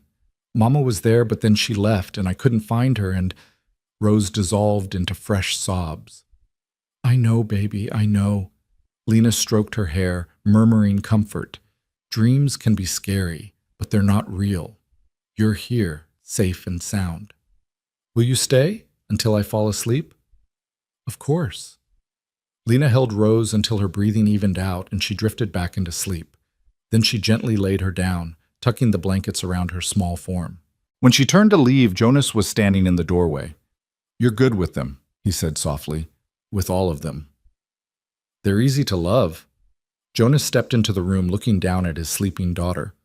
Rose doesn't remember her mother well. She was so young when Sarah died. Sometimes I wonder if she's mourning the idea of having a mother more than the actual person. Both are valid to mourn. "I know." Jonas turned to Lena, "but it made me realize something. These children need a mother, Not just someone to cook and clean, but someone who'll hold them when they cry, who'll make their lessons fun, who'll see them for who they are and love them anyway. He paused. They need you, Lena. Jonas, I'm not trying to manipulate you. I'm stating a fact. In 3 weeks, you've become essential to this family. We need you. I need you. His voice dropped. Not just as a helper, as a partner, as someone I can count on when the days are hard and the work seems endless. As someone who understands what it takes to keep all of this, he gestured around from falling apart. Lena's vision blurred. I'm scared, she admitted again. So am I. But maybe that's okay. Maybe being scared means we're taking it seriously, that we understand what we're building could matter. They stood in the dim room, their sleeping children around them, the weight of the decision pressing down like a physical thing. And in that moment, Lena realized something. She might not love Jonas the way poets wrote about love, but she loved this, the life they'd built together in 3 short weeks, the family they'd become, the purpose she'd found in caring for these children who needed her as much as she needed them. Maybe that was enough. Maybe that was everything. Ask me, she whispered. Jonas went very still. What? Ask me to marry you, properly, so I can give you a proper answer. In the darkness, she saw his throat work. Then he took her hand, his voice rough with emotion. Lena Crowell, will you marry me? Will you be a mother to my children and a partner in this life we're building? Will you take a chance on us, even though we're both scared and neither of us knows if this will work? Tears spilled down Lena's cheeks. Yes. God help me. Yes. Jonas pulled her into his arms, and Lena felt something settle into place. Not perfect, not magical, but solid and real and true. They would face Reed Mercer together. They would weather the gossip together. They would build a life together, one day at a time, with 9 children and a mountain farm, and hope that refused to die no matter how many times it had been beaten down. Outside, the wind whispered through the pines. Inside, a new family was being forged, not from blood or romance, but from choice and courage, and the stubborn belief that sometimes the best things in life were the ones you built yourself. They told the children the next morning at breakfast. Lena had barely slept, her mind racing between elation and terror. Jonas seemed similarly affected. She'd heard him moving around in the early hours, his footsteps creaking on the floorboards overhead. But when they gathered the family around the table, his hand found hers beneath it, steady and sure. Kids, Jonas began, his voice carrying the weight of importance. Miss Lena and I have something to tell you. 9 pairs of eyes fixed on them with varying degrees of curiosity. Esther bounced in her seat. Jacob was already mid-bite of biscuit. Baby Eliza banged her spoon, oblivious. Miss Lena has agreed to marry me, Jonas continued, which means she'll be staying with us permanently, as part of our family. For a heartbeat, silence reigned. Then chaos erupted. Esther shrieked with delight and launched herself at Lena, nearly knocking her chair over. Rose started crying, happy tears from the smile on her face. The twins whooped and high-fived each other. Even Jacob grinned, his usual reserve cracking. Only Ruthie sat frozen, her face unreadable. Lena's heart clenched. Of all the children, Ruthie's approval mattered most. The girl had carried so much for so long. Losing her would break something fundamental in this fragile new family. Ruthie? Jonas's voice was gentle. What do you think? The girl's eyes were bright with unshed tears. Are you doing this because you want to, or because Reverend Matthews said you should? Both, Jonas answered honestly. The Reverend made me think about what I already knew, that Lena fits here, that we're better together than apart, that I want her to stay, not as a guest or a helper, but as my wife. Ruthie's gaze shifted to Lena. And you? Are you sure? Because if you're just doing this because you don't have anywhere else to go, I'm sure, Lena interrupted softly.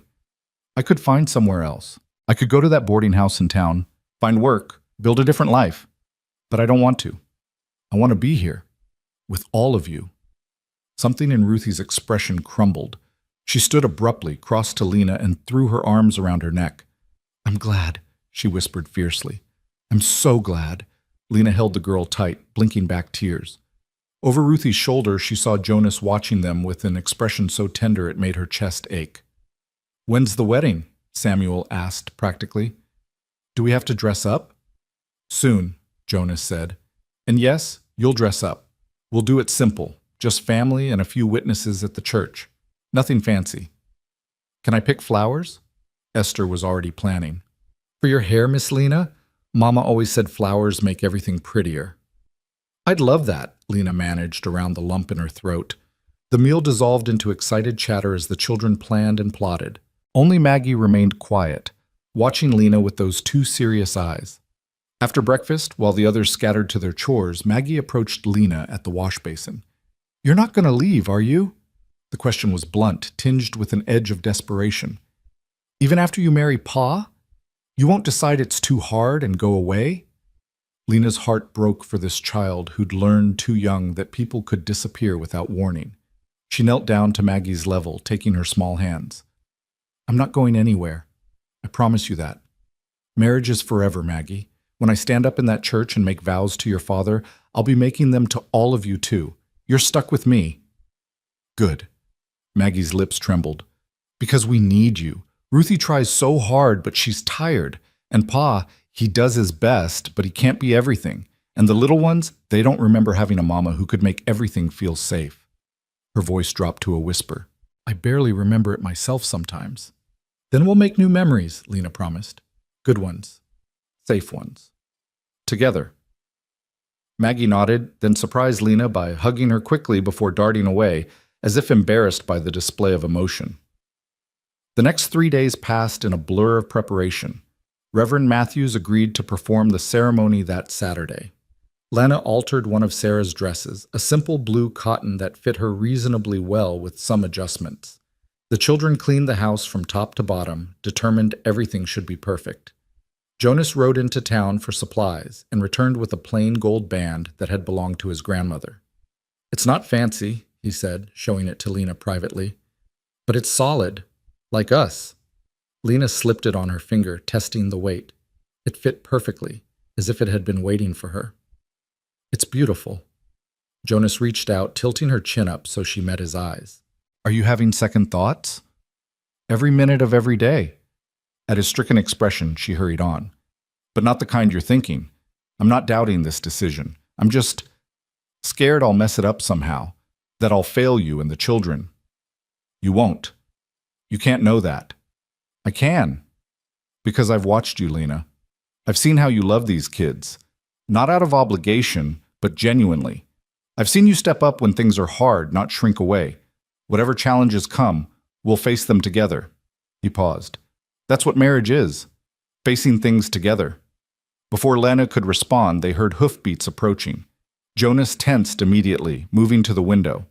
"It's Sheriff Brennan," he said, surprised. "And he's got company." They went outside to find the sheriff dismounting, along with two men Lena didn't recognize. One was older, gray-haired, with the bearing of someone accustomed to authority. The other was younger, dressed in city clothes that marked him as an outsider. "Jonas, Miss Crowell." Sheriff Brennan nodded to each of them. His weathered face was grave. "I need to ask you some questions. This here is Judge Harrison from the county seat, and Mr. Philip Walsh, an attorney from Denver." Lena's blood ran cold. Denver, where Reed Mercer had connections, where Daniel's family lived. "What's this about, Sheriff?" Jonas asked, his voice carefully neutral. The attorney stepped forward, pulling papers from his satchel. "Miss Crowell, I represent the estate of Daniel Crowell. It has come to our attention that you are in possession of certain valuables that rightfully belong to the estate. We're here to recover those items and discuss the matter of restitution." "I don't have anything that belongs to Daniel's estate," Lena said, forcing her voice steady. "Everything I took when I left was legally mine, gifts from my own family, personal items, nothing more." "That's not what we've been told." Walsh consulted his papers. "According to Mr. Reed Mercer, who witnessed the dissolution of your marriage, you removed a pearl necklace valued at $500, a set of silver candlesticks worth $300, and various other heirlooms totaling approximately $2,000 in value." "That's a lie!" Lena's hands clenched into fists. The pearls were from my grandmother. The candlesticks were a wedding gift from my aunt. Reed Mercer is twisting the truth because I refused his advances. Walsh's expression didn't change. Do you have documentation proving ownership of these items? No, they were gifts. Family doesn't typically provide receipts for. Then we have a problem. Mr. Mercer has provided sworn testimony that these items belong to your former husband. In the absence of proof to the contrary, we must assume his testimony is accurate. This is ridiculous, Jonas interjected. You're taking the word of a man who's been stalking Miss Crowell across state lines, who showed up at my property making threats. Are you accusing Mr. Mercer of misconduct? Judge Harrison spoke for the first time, his voice carrying judicial weight. I'm saying he has ulterior motives for these accusations, Jonas said carefully. Motives or not, the law is clear. If Miss Crowell cannot prove ownership of the items in question, she may be liable for theft. Walsh turned back to Lena. Where are these items now? Lena's mind raced. She'd sold most of her possessions to fund her journey west. The pearls had gone to a jeweler in Kansas City, the candlesticks to a pawnbroker in St. Louis. All of it converted to cash that had paid for wagon passage, supplies, the endless expenses of survival. I sold them, she admitted. Months ago. I needed the money to live. So you've already disposed of stolen property. Walsh made a note. That complicates matters significantly. They weren't stolen. Lena's voice rose. This is all Reed Mercer's doing. He's using Daniel's family to harass me because I refuse to. She couldn't finish, couldn't bring herself to say the words in front of the sheriff and the judge. Jonas moved closer, a wall of support at her back. What exactly are you here to do, gentlemen? We have a warrant for Miss Crowell's arrest on charges of theft, Judge Harrison said heavily. She can come voluntarily, or the sheriff can compel her. Either way, she'll need to return to Denver to face these charges. No. The word came out flat, final. She's not going anywhere. Mr. Hale, I understand your protective instinct, but the law is being manipulated by a man with money and connections to persecute a woman who's done nothing wrong. Jonas's voice was steel. I won't stand by and watch it happen. Sheriff Brennan cleared his throat uncomfortably. Jonas, I know Miss Crowell seems like a good woman, and I got no love for city lawyers coming out here throwing their weight around. But this is a legal matter. I got a warrant signed by a judge. I have to enforce it. Then you'll have to arrest me too, Jonas said, because I'm not letting you take her. Pa, what's happening? They all turned to find the children gathered on the porch, Ruthie holding baby Eliza, the others clustered around her with wide, frightened eyes. Samuel stood at the front, his young face set with protective fury. Go inside, kids, Jonas said quietly. They're trying to take Miss Lena, aren't they? Ruthie's voice shook. We heard. They think she stole things. It's a misunderstanding, Lena managed.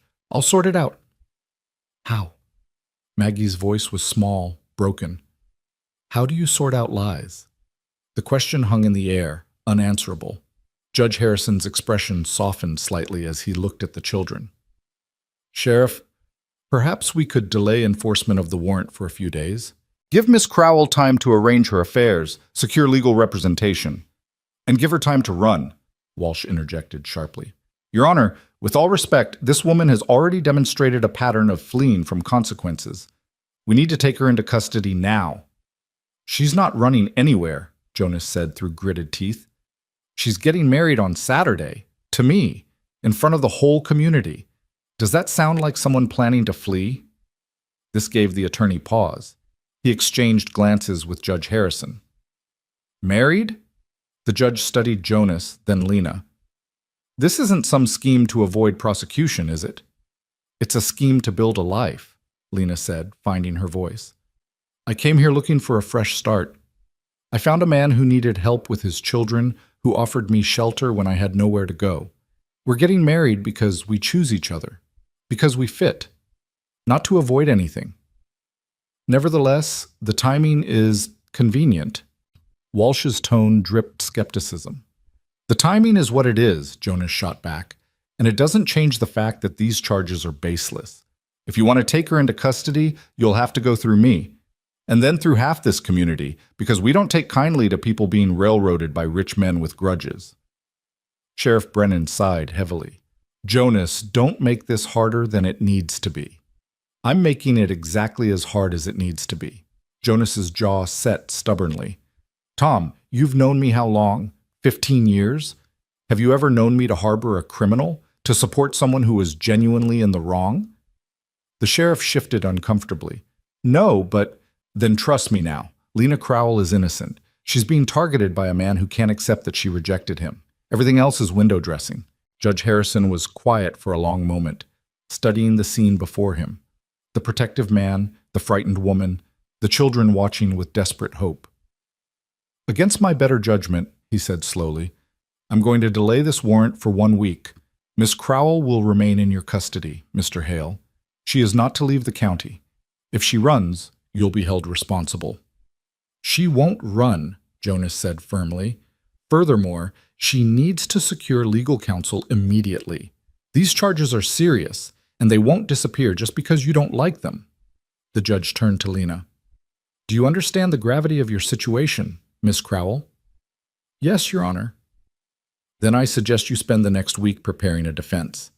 Because when you appear before me, you'll need more than protestations of innocence. You'll need proof. Walsh looked ready to argue, but the judge silenced him with a look. 1 week, counselor. If you can't make your case stronger in that time, perhaps it's not as strong as you think. They left, Walsh radiating displeasure, the sheriff apologetic, the judge inscrutable. Lena watched them ride away, her whole body trembling with reaction. The moment they were out of sight, her knees gave out. Jonas caught her, holding her steady as she fought for breath. They're going to take me away, she gasped. They're going to send me to Denver, to jail, to... No, they're not. Jonas's voice was absolute. We have a week. We'll use it. How? I don't have proof. I don't have documentation. I don't have anything but my word against Reed Mercer's lies. Then we'll find something. Jonas tilted her face up, forcing her to meet his eyes. Lena, look at me. You are not alone in this. You have me. You have the children. You have this community, whether they know it yet or not. We will fight this. Pa's right, Ruthie said from the porch. We won't let them take you. We'll tell everyone the truth, Samuel added, about Mr. Mercer stalking you, about him being creepy. We'll write letters, Maggie offered, to your family, to people who knew you before. They can tell the judge you're not a thief. The children's fierce loyalty made Lena's throat close up.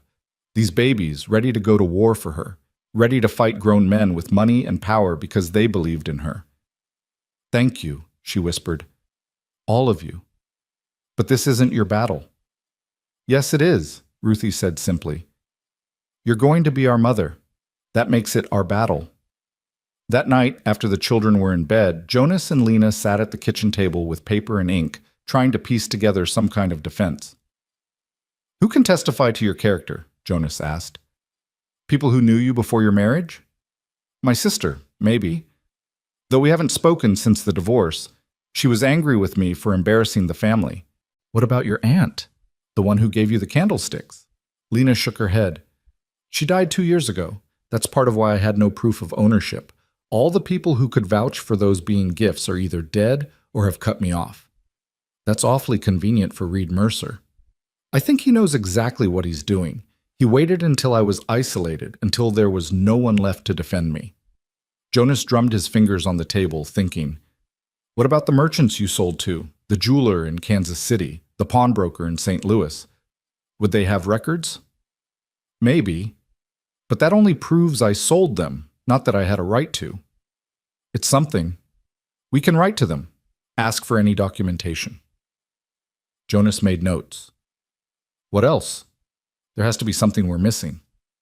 Lena closed her eyes, trying to think through the panic. Margaret, my cousin, the one who told Thomas Reddick about me. She knew about the gifts. She was there when I received some of them. Would she testify for you? I don't know. She betrayed me once already.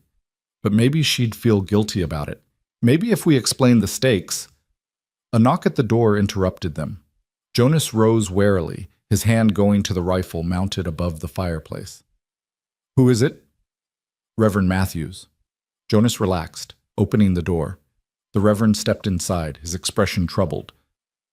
"I heard about what happened today," he said without preamble. "The whole town's talking. Judge Harrison stopped at the church before leaving, told me about the charges." "And?" Jonas's voice was tight. "Are you here to tell us the wedding's off? That we're too scandalous for your church?" "Jonas Hale, you know me better than that." The Reverend's voice was reproachful. "I'm here to help." Lena looked up, hope flickering. "How?" "I've been a reverend for 40 years. I've married hundreds of couples, presided over countless estates, witnessed God knows how many legal documents." He pulled a chair up to the table, settling in. "I also happen to be quite good friends with Judge Harrison. We studied together at seminary before he went into law and I into ministry." "You think you can influence him?" Jonas asked. "I think I can provide character testimony that he'll actually listen to, and I think I can make some inquiries about this Reed Mercer character. A man with that much spite usually has enemies willing to talk." Lena felt tears prick her eyes. "Why are you doing this for me? You barely know me." "I know enough. I know Jonas trusts you. I know his children have come alive since you arrived. I know you sat with old Mrs. Henderson at church last Sunday, listening to her stories when everyone else was too busy to bother." The Reverend smiled gently. "And I know innocent people don't look at their accusers the way you looked at Reed Mercer, like you were facing the devil himself." "He terrifies me," Lena admitted. "Then we'll make sure he can't hurt you." The Reverend pulled out his own paper and pen. "Now let's start from the beginning. Tell me everything." They talked for hours, the Reverend asking pointed questions, making notes, his legal knowledge evident despite his calling. By the time he left, well past midnight, they had the outline of a defense. It wasn't perfect. It wasn't guaranteed. But it was more than Lena had when the day began. The next few days were a blur of activity. Jonas wrote to the merchants Lena had sold to, requesting documentation. Reverend Matthews sent telegrams to colleagues in Denver, asking about Reed Mercer's reputation. The children, bless them, wrote letters to Lena's family members. Simple, heartfelt appeals for help. On Thursday, 2 days before the wedding, a response came from Kansas City. The jeweler remembered Lena, remembered the pearls. He'd kept records of the transaction, including Lena's statement that they'd been her grandmother's. It wasn't proof of ownership, but it was something. That same day, disaster struck. Lena was hanging laundry when she saw a rider approaching at speed. Her heart sank when she recognized Reed Mercer. He dismounted before his horse had fully stopped, his face twisted with rage. "You think you're clever, don't you, sending your pet reverend to ask questions about me?" "I don't know what you're talking about." Lena stepped back, glancing toward the house. Jonas was in the fields with Samuel. She was alone. "Don't play innocent. I know Matthews has been making inquiries, stirring up trouble." Reed advanced on her. "You need to understand something, Lena. I always get what I want, always, and I want you to pay for embarrassing me." "I never did anything to you. You rejected me. You, a divorced woman with nothing, rejected me." His voice rose, spittle flying. "Do you know how that made me look? How people laughed when word got around that I'd been pursuing you and you'd run away? So this is about your pride. This is about respect, about putting you in your place." Reed grabbed her arm, his fingers digging in painfully. "You're going to drop this defense. You're going to plead guilty, accept your punishment, and maybe I'll speak on your behalf at sentencing, recommend leniency." "Let go of me." Lena tried to pull away, but his grip tightened. "Not until you understand. You can't win this. I have money, lawyers, connections. What do you have? A mountain farmer and his brats?" Reed's laugh was cruel. "They can't protect you. No one can." "I said let go." Lena shoved him hard, surprising him enough that he stumbled back. His expression darkened dangerously. "You little, is there a problem here?" Both of them whirled. Jonas stood 20 feet away, rifle in hand, pointed directly at Reed. His face was calm, but his eyes were deadly. "Mr. Hale." Reed straightened his jacket, trying to recover his composure. "I was just having a conversation with Miss Crowell." "Looked more like assault to me." A misunderstanding. I came to offer assistance, and she became emotional. You're lying, Jonas said flatly. And you're on my property without invitation, putting your hands on my future wife. That gives me the legal right to shoot you for trespassing and assault. You want to test whether I'm bluffing? Reed went pale. You wouldn't dare. Try me. Jonas didn't move, didn't blink. You've got 10 seconds to mount that horse. After that, I start shooting. For a moment, Reed stood frozen. Then survival instinct won over pride. He backed toward his horse, never taking his eyes off Jonas. This isn't over, he hissed. You can't watch her every minute. Eventually she'll be alone again. And when she is... Jonas fired a shot into the ground near Reed's feet. The man yelped and scrambled onto his horse. Next one won't be a warning, Jonas said calmly. Reed spurred his horse and fled, dust rising in his wake. The moment he was out of sight, Jonas lowered the rifle and rushed to Lena. Are you hurt? Did he... I'm fine. Shaken, but fine. Lena's voice trembled despite her words. Jonas, he's not going to stop. He's going to keep coming, keep threatening, until we stop him. Jonas's jaw set with determination. That's it. I'm done playing nice. Tomorrow, we're going to the sheriff. We're filing charges for harassment, trespassing, assault. And we're telling Judge Harrison everything, including the threat he just made. It's his word against mine. No, it's his word against ours. I heard the threat. I witnessed the assault. Jonas cupped her face gently. You're not alone in this anymore, Lena. Stop acting like you are. That night, neither of them slept. They sat together by the fire, Jonas's arm around Lena's shoulders, both of them listening for hoofbeats that never came. Tell me something, Jonas said quietly, about your life before all this. Something good. Lena thought back through the years of pain to find something bright. I had a garden once, at the house I shared with Daniel. Nothing fancy, just vegetables and some flowers. But there was this one rose bush, pink roses, the prettiest things you ever saw. I'd sit with them in the evenings and just breathe, feel alive. We'll plant roses here, Jonas promised. Pink ones, as many as you want. You don't have to. I want to. I want you to have beautiful things, Lena. You deserve beauty after all the ugliness. Lena leaned her head against his shoulder, letting herself draw strength from his solid presence. Tomorrow they would go to the sheriff. Tomorrow they would fight back against Reed's manipulation. But tonight, in this quiet moment, she let herself believe that maybe, just maybe, everything would be all right. Jonas? Thank you. For stopping. For staying. For fighting for me when you had no reason to. His arm tightened around her. I had every reason. You matter, Lena. To me. To the children. You matter, and people who matter are worth fighting for. Outside, a storm was building. She could smell rain on the wind, hear thunder in the distance. But inside, wrapped in Jonas's warmth and protection, Lena felt something she hadn't felt in years. She felt safe. Friday morning dawned gray and threatening, the air heavy with the promise of rain. Lena dressed carefully in her borrowed clothes, her hands trembling as she buttoned the bodice. Today, they would confront Reed's accusations head-on. Today, everything would either fall into place or fall apart completely. Jonas was already at the breakfast table when she emerged, fully dressed despite the early hour.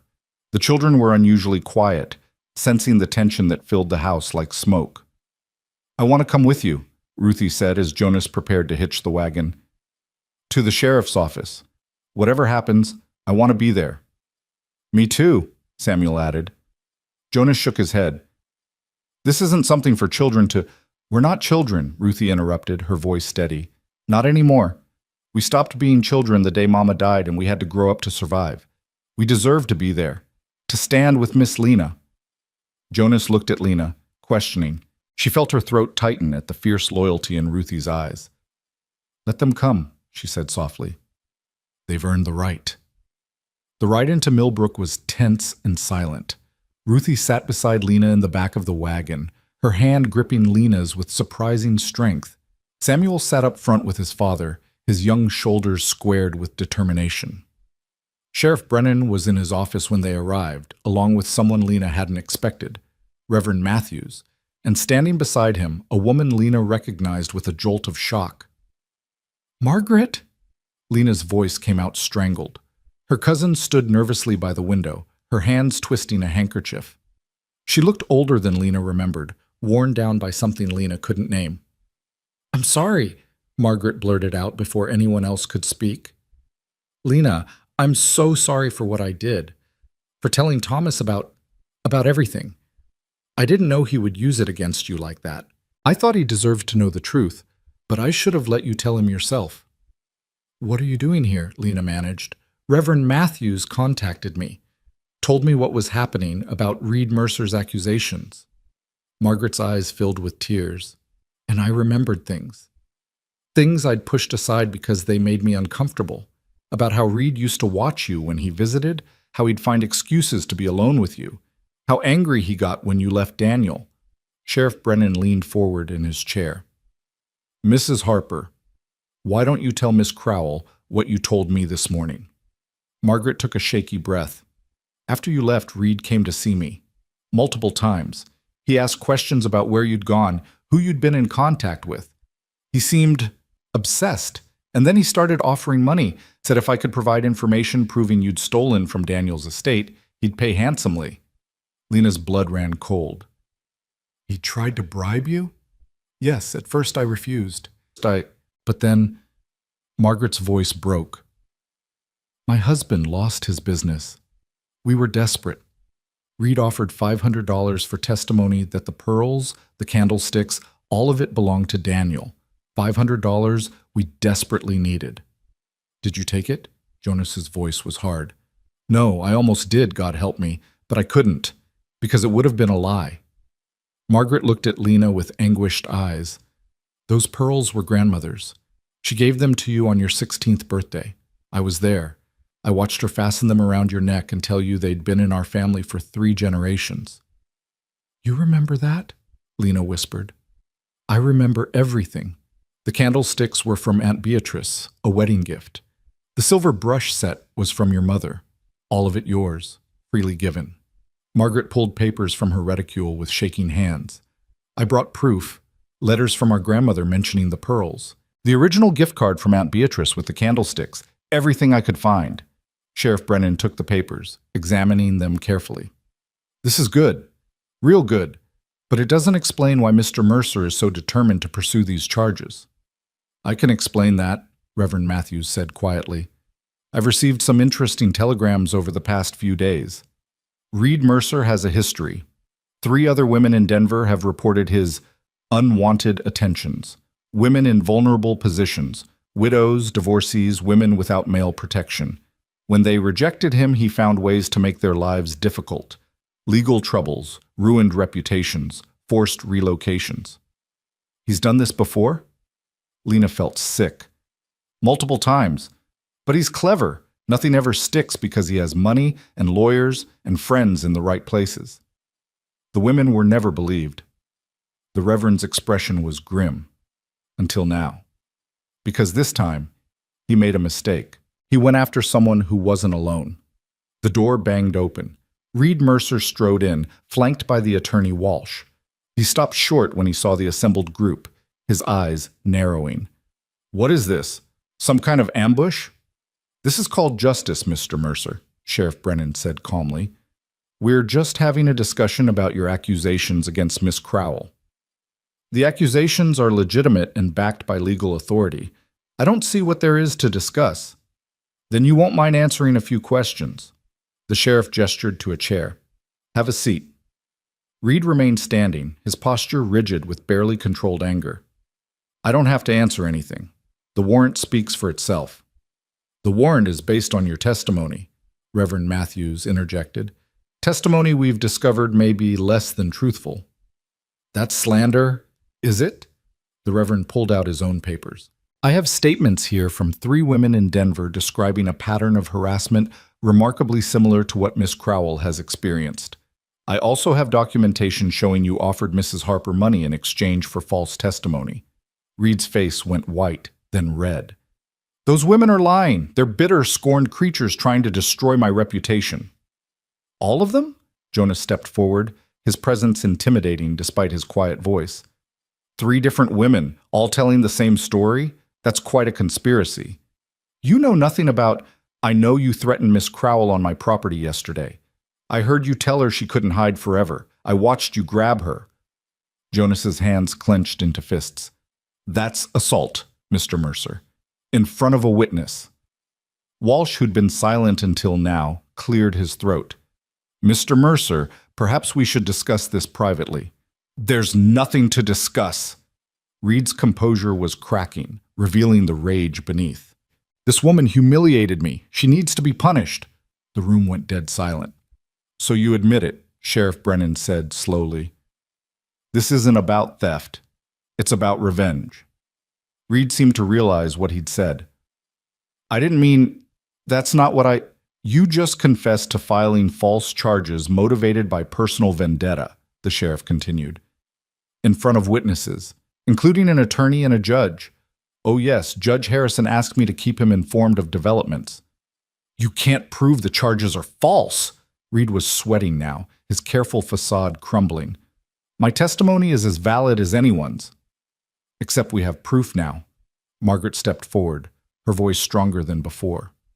Proof that everything Lena took was legally hers. Proof that you tried to bribe me to lie. Proof that you have a pattern of harassing vulnerable women. Proof that you assaulted Miss Crowell on my property, Jonas added. That's not civil anymore, Mercer. That's criminal. Reed looked around wildly, finding no allies. Even Walsh had stepped away, distancing himself from his client's meltdown. This is ridiculous, Reed tried one last time. You're all ganging up on me because of this. This woman who means nothing. She's divorced, barren, worthless. Why are you protecting her? Because she's not worthless, Ruthie said clearly from where she stood by the door. She's brave and kind, and she makes my father smile again. She helps us with our lessons and holds us when we cry and makes our house feel like a home. That's not worthless. That's everything, Reed sneered. A child's opinion means nothing. Maybe not, Sheriff Brennan said, but mine does. And based on what I've heard today, I'm arresting you, Reed Mercer, for filing false charges, attempted bribery, and assault. Mr. Walsh, your client is going to need a real good lawyer. You can't arrest me, Reed backed toward the door. I have rights. I have... He never finished. Jonas moved with surprising speed, blocking the exit. You're not running, not this time. 2 deputies appeared, responding to the sheriff's signal. They took Reed by the arms as he struggled and shouted, dragging him toward the cells in the back. This isn't over, Reed's voice echoed down the hallway. I'll get out. I have connections. I'll make you all pay. The door slammed shut, cutting off his threats. Walsh gathered his papers with shaking hands. Sheriff, I had no idea. If I'd known the charges were fraudulent. Save it for the judge, Brennan said wearily. You might want to consider who you represent more carefully in the future. The attorney fled, leaving the rest of them standing in stunned silence. Is it really over? Lena finally asked, afraid to believe. The charges will be dropped, Sheriff Brennan confirmed. And with Mercer in custody, he can't threaten you anymore. Judge Harrison will want formal statements from everyone, but the worst is past. Lena's knees went weak. Jonas caught her, steadying her as relief crashed over her in waves. Thank you, she managed, looking around at the people who'd stood with her. Jonas, Ruthie, Samuel, Reverend Matthews, even Margaret. All of you. I don't know how to... You don't have to thank us, Margaret said, wiping her eyes. I should be begging your forgiveness, for betraying your confidence, for almost taking his money, for not being strong enough to stand with you sooner. Lena crossed to her cousin and pulled her into a fierce hug. You're here now. That's what matters. They held each other, 2 women who'd been torn apart by circumstance finding their way back to family. There's still tomorrow, Ruthie said tentatively. The wedding. Is it still? Absolutely, Jonas said firmly, unless Lena's changed her mind. Lena looked at this man who'd fought for her, protected her, believed in her when she could barely believe in herself. Not a chance. The next morning dawned clear and bright, the storm having passed in the night. Lena woke to find the children already bustling with preparations. Esther and Rose had picked wildflowers from the meadow, daisies and black-eyed Susans and delicate mountain bluebells. Ruthie had pressed Lena's blue dress until it looked nearly new. Maggie had baked a cake, lopsided but made with love. Margaret had stayed overnight, helping with the final preparations. Now she stood in Lena's small room, fastening the pearl necklace, the same pearls that had caused so much trouble, around Lena's neck. "You look beautiful," Margaret said softly. "Happy." "I am happy. Terrified, but happy." "That's normal. I was terrified on my wedding day too." Margaret adjusted the necklace, meeting Lena's eyes in the small mirror. "But Jonas is a good man, nothing like Daniel. He'll cherish you the way you deserve." "I know." And she did know. These past weeks had shown her what real partnership looked like, what it meant to be valued, respected, chosen. A knock at the door. "Miss Lena?" Rose's voice was excited. "Pa says it's time." The church was small, packed with Jonas's neighbors and friends. Lena recognized faces from town. Mr. Hutchins from the general store, Doc Morrison, farmers Jonas had mentioned. Even Mrs. Talbot was there, though she looked decidedly uncomfortable. But Lena barely saw them. Her eyes found Jonas at the front of the church, wearing his best suit, his hair neatly combed, his face full of quiet joy. The children stood with him, 9 beautiful children who were about to become hers. Margaret walked her down the aisle, and when they reached the front, squeezed her hand before taking a seat. Reverend Matthews smiled at them both. "Dearly beloved, we are gathered here today to witness the union of Jonas Hale and Lena Crowell. Marriage is not to be entered into lightly, but reverently, deliberately, and in accordance with the purposes for which it was instituted by God." Lena barely heard the words. She was too focused on Jonas's hands holding hers, steady and warm. On the children's faces, glowing with happiness. On the impossible miracle of this moment, her, standing in a church, marrying a good man, surrounded by people who wanted her there. "Jonas," the Reverend was saying, "do you take Lena to be your lawfully wedded wife? To have and to hold from this day forward, for better, for worse, for richer, for poorer, in sickness and in health, to love and to cherish until death do you part?" "I do." Jonas's voice was clear, certain. "And Lena, do you take Jonas to be your lawfully wedded husband, to have and to hold from this day forward, for better, for worse, for richer, for poorer, in sickness and in health, to love and to cherish, until death do you part?" Lena took a breath, thought of the journey that had brought her here, the rejection, the rain, the stranger who'd stopped when he didn't have to, the family who'd opened their hearts, the man who'd fought for her when no one else would. "I do," she said, and meant it with every fiber of her being. Jonas slipped his grandmother's ring onto her finger, the same ring she'd tried on days ago, now officially, permanently hers. "By the power vested in me," Reverend Matthews declared, "I now pronounce you husband and wife. Jonas, you may kiss your bride." Jonas leaned in, and their lips met in a kiss that was gentle, chaste, but full of promise. The church erupted in applause, the children loudest of all. They walked back down the aisle together, husband and wife, and Lena felt something settle deep in her soul. This was real. This was hers. This was home. The celebration afterward was simple but joyful. Someone had brought a fiddle, and there was dancing in the churchyard. The children ran wild, fueled by cake and happiness. Margaret pulled Lena aside at one point, tears streaming down her face. "I'm so happy for you," she said, "and I'm sorry. I'm so sorry I ever doubted you, that I let you think you were alone. We're family," Lena said simply. "We're allowed to make mistakes. What matters is we find our way back." As the sun began to set, Jonas and Lena loaded the children into the wagon for the ride home. Ruthie held sleeping Eliza. Rose curled up against Lena's side. The boys chattered about the celebration, already planning how they'd tell the story of the wedding for years to come. "Happy?" Jonas asked quietly, his hand finding Lena's. "More than I knew was possible." "Good. Because this is just the beginning." He was right. It was the beginning of their life together, a life that would have challenges and struggles, joys and sorrows. But they would face it all together, this patchwork family forged from loss and choice and stubborn hope. 3 months later, Lena stood in her garden, the garden Jonas had helped her plant, tending the rose bushes that were just beginning to bud. Pink roses, just like she'd remembered, just like he'd promised. Inside the house, she could hear chaos. Jacob and Daniel arguing over whose turn it was to feed the chickens. Esther practicing her reading aloud, stumbling over difficult words. Ruthie teaching Rose a song their mother used to sing. Jonas emerged from the barn, saw her, and smiled. That smile that still made her heart skip, even now. He crossed the yard, pulling her into his arms. "How are you feeling?" Lena rested her hand on her belly, where a tiny life was growing. The doctor had confirmed it last week. She was pregnant.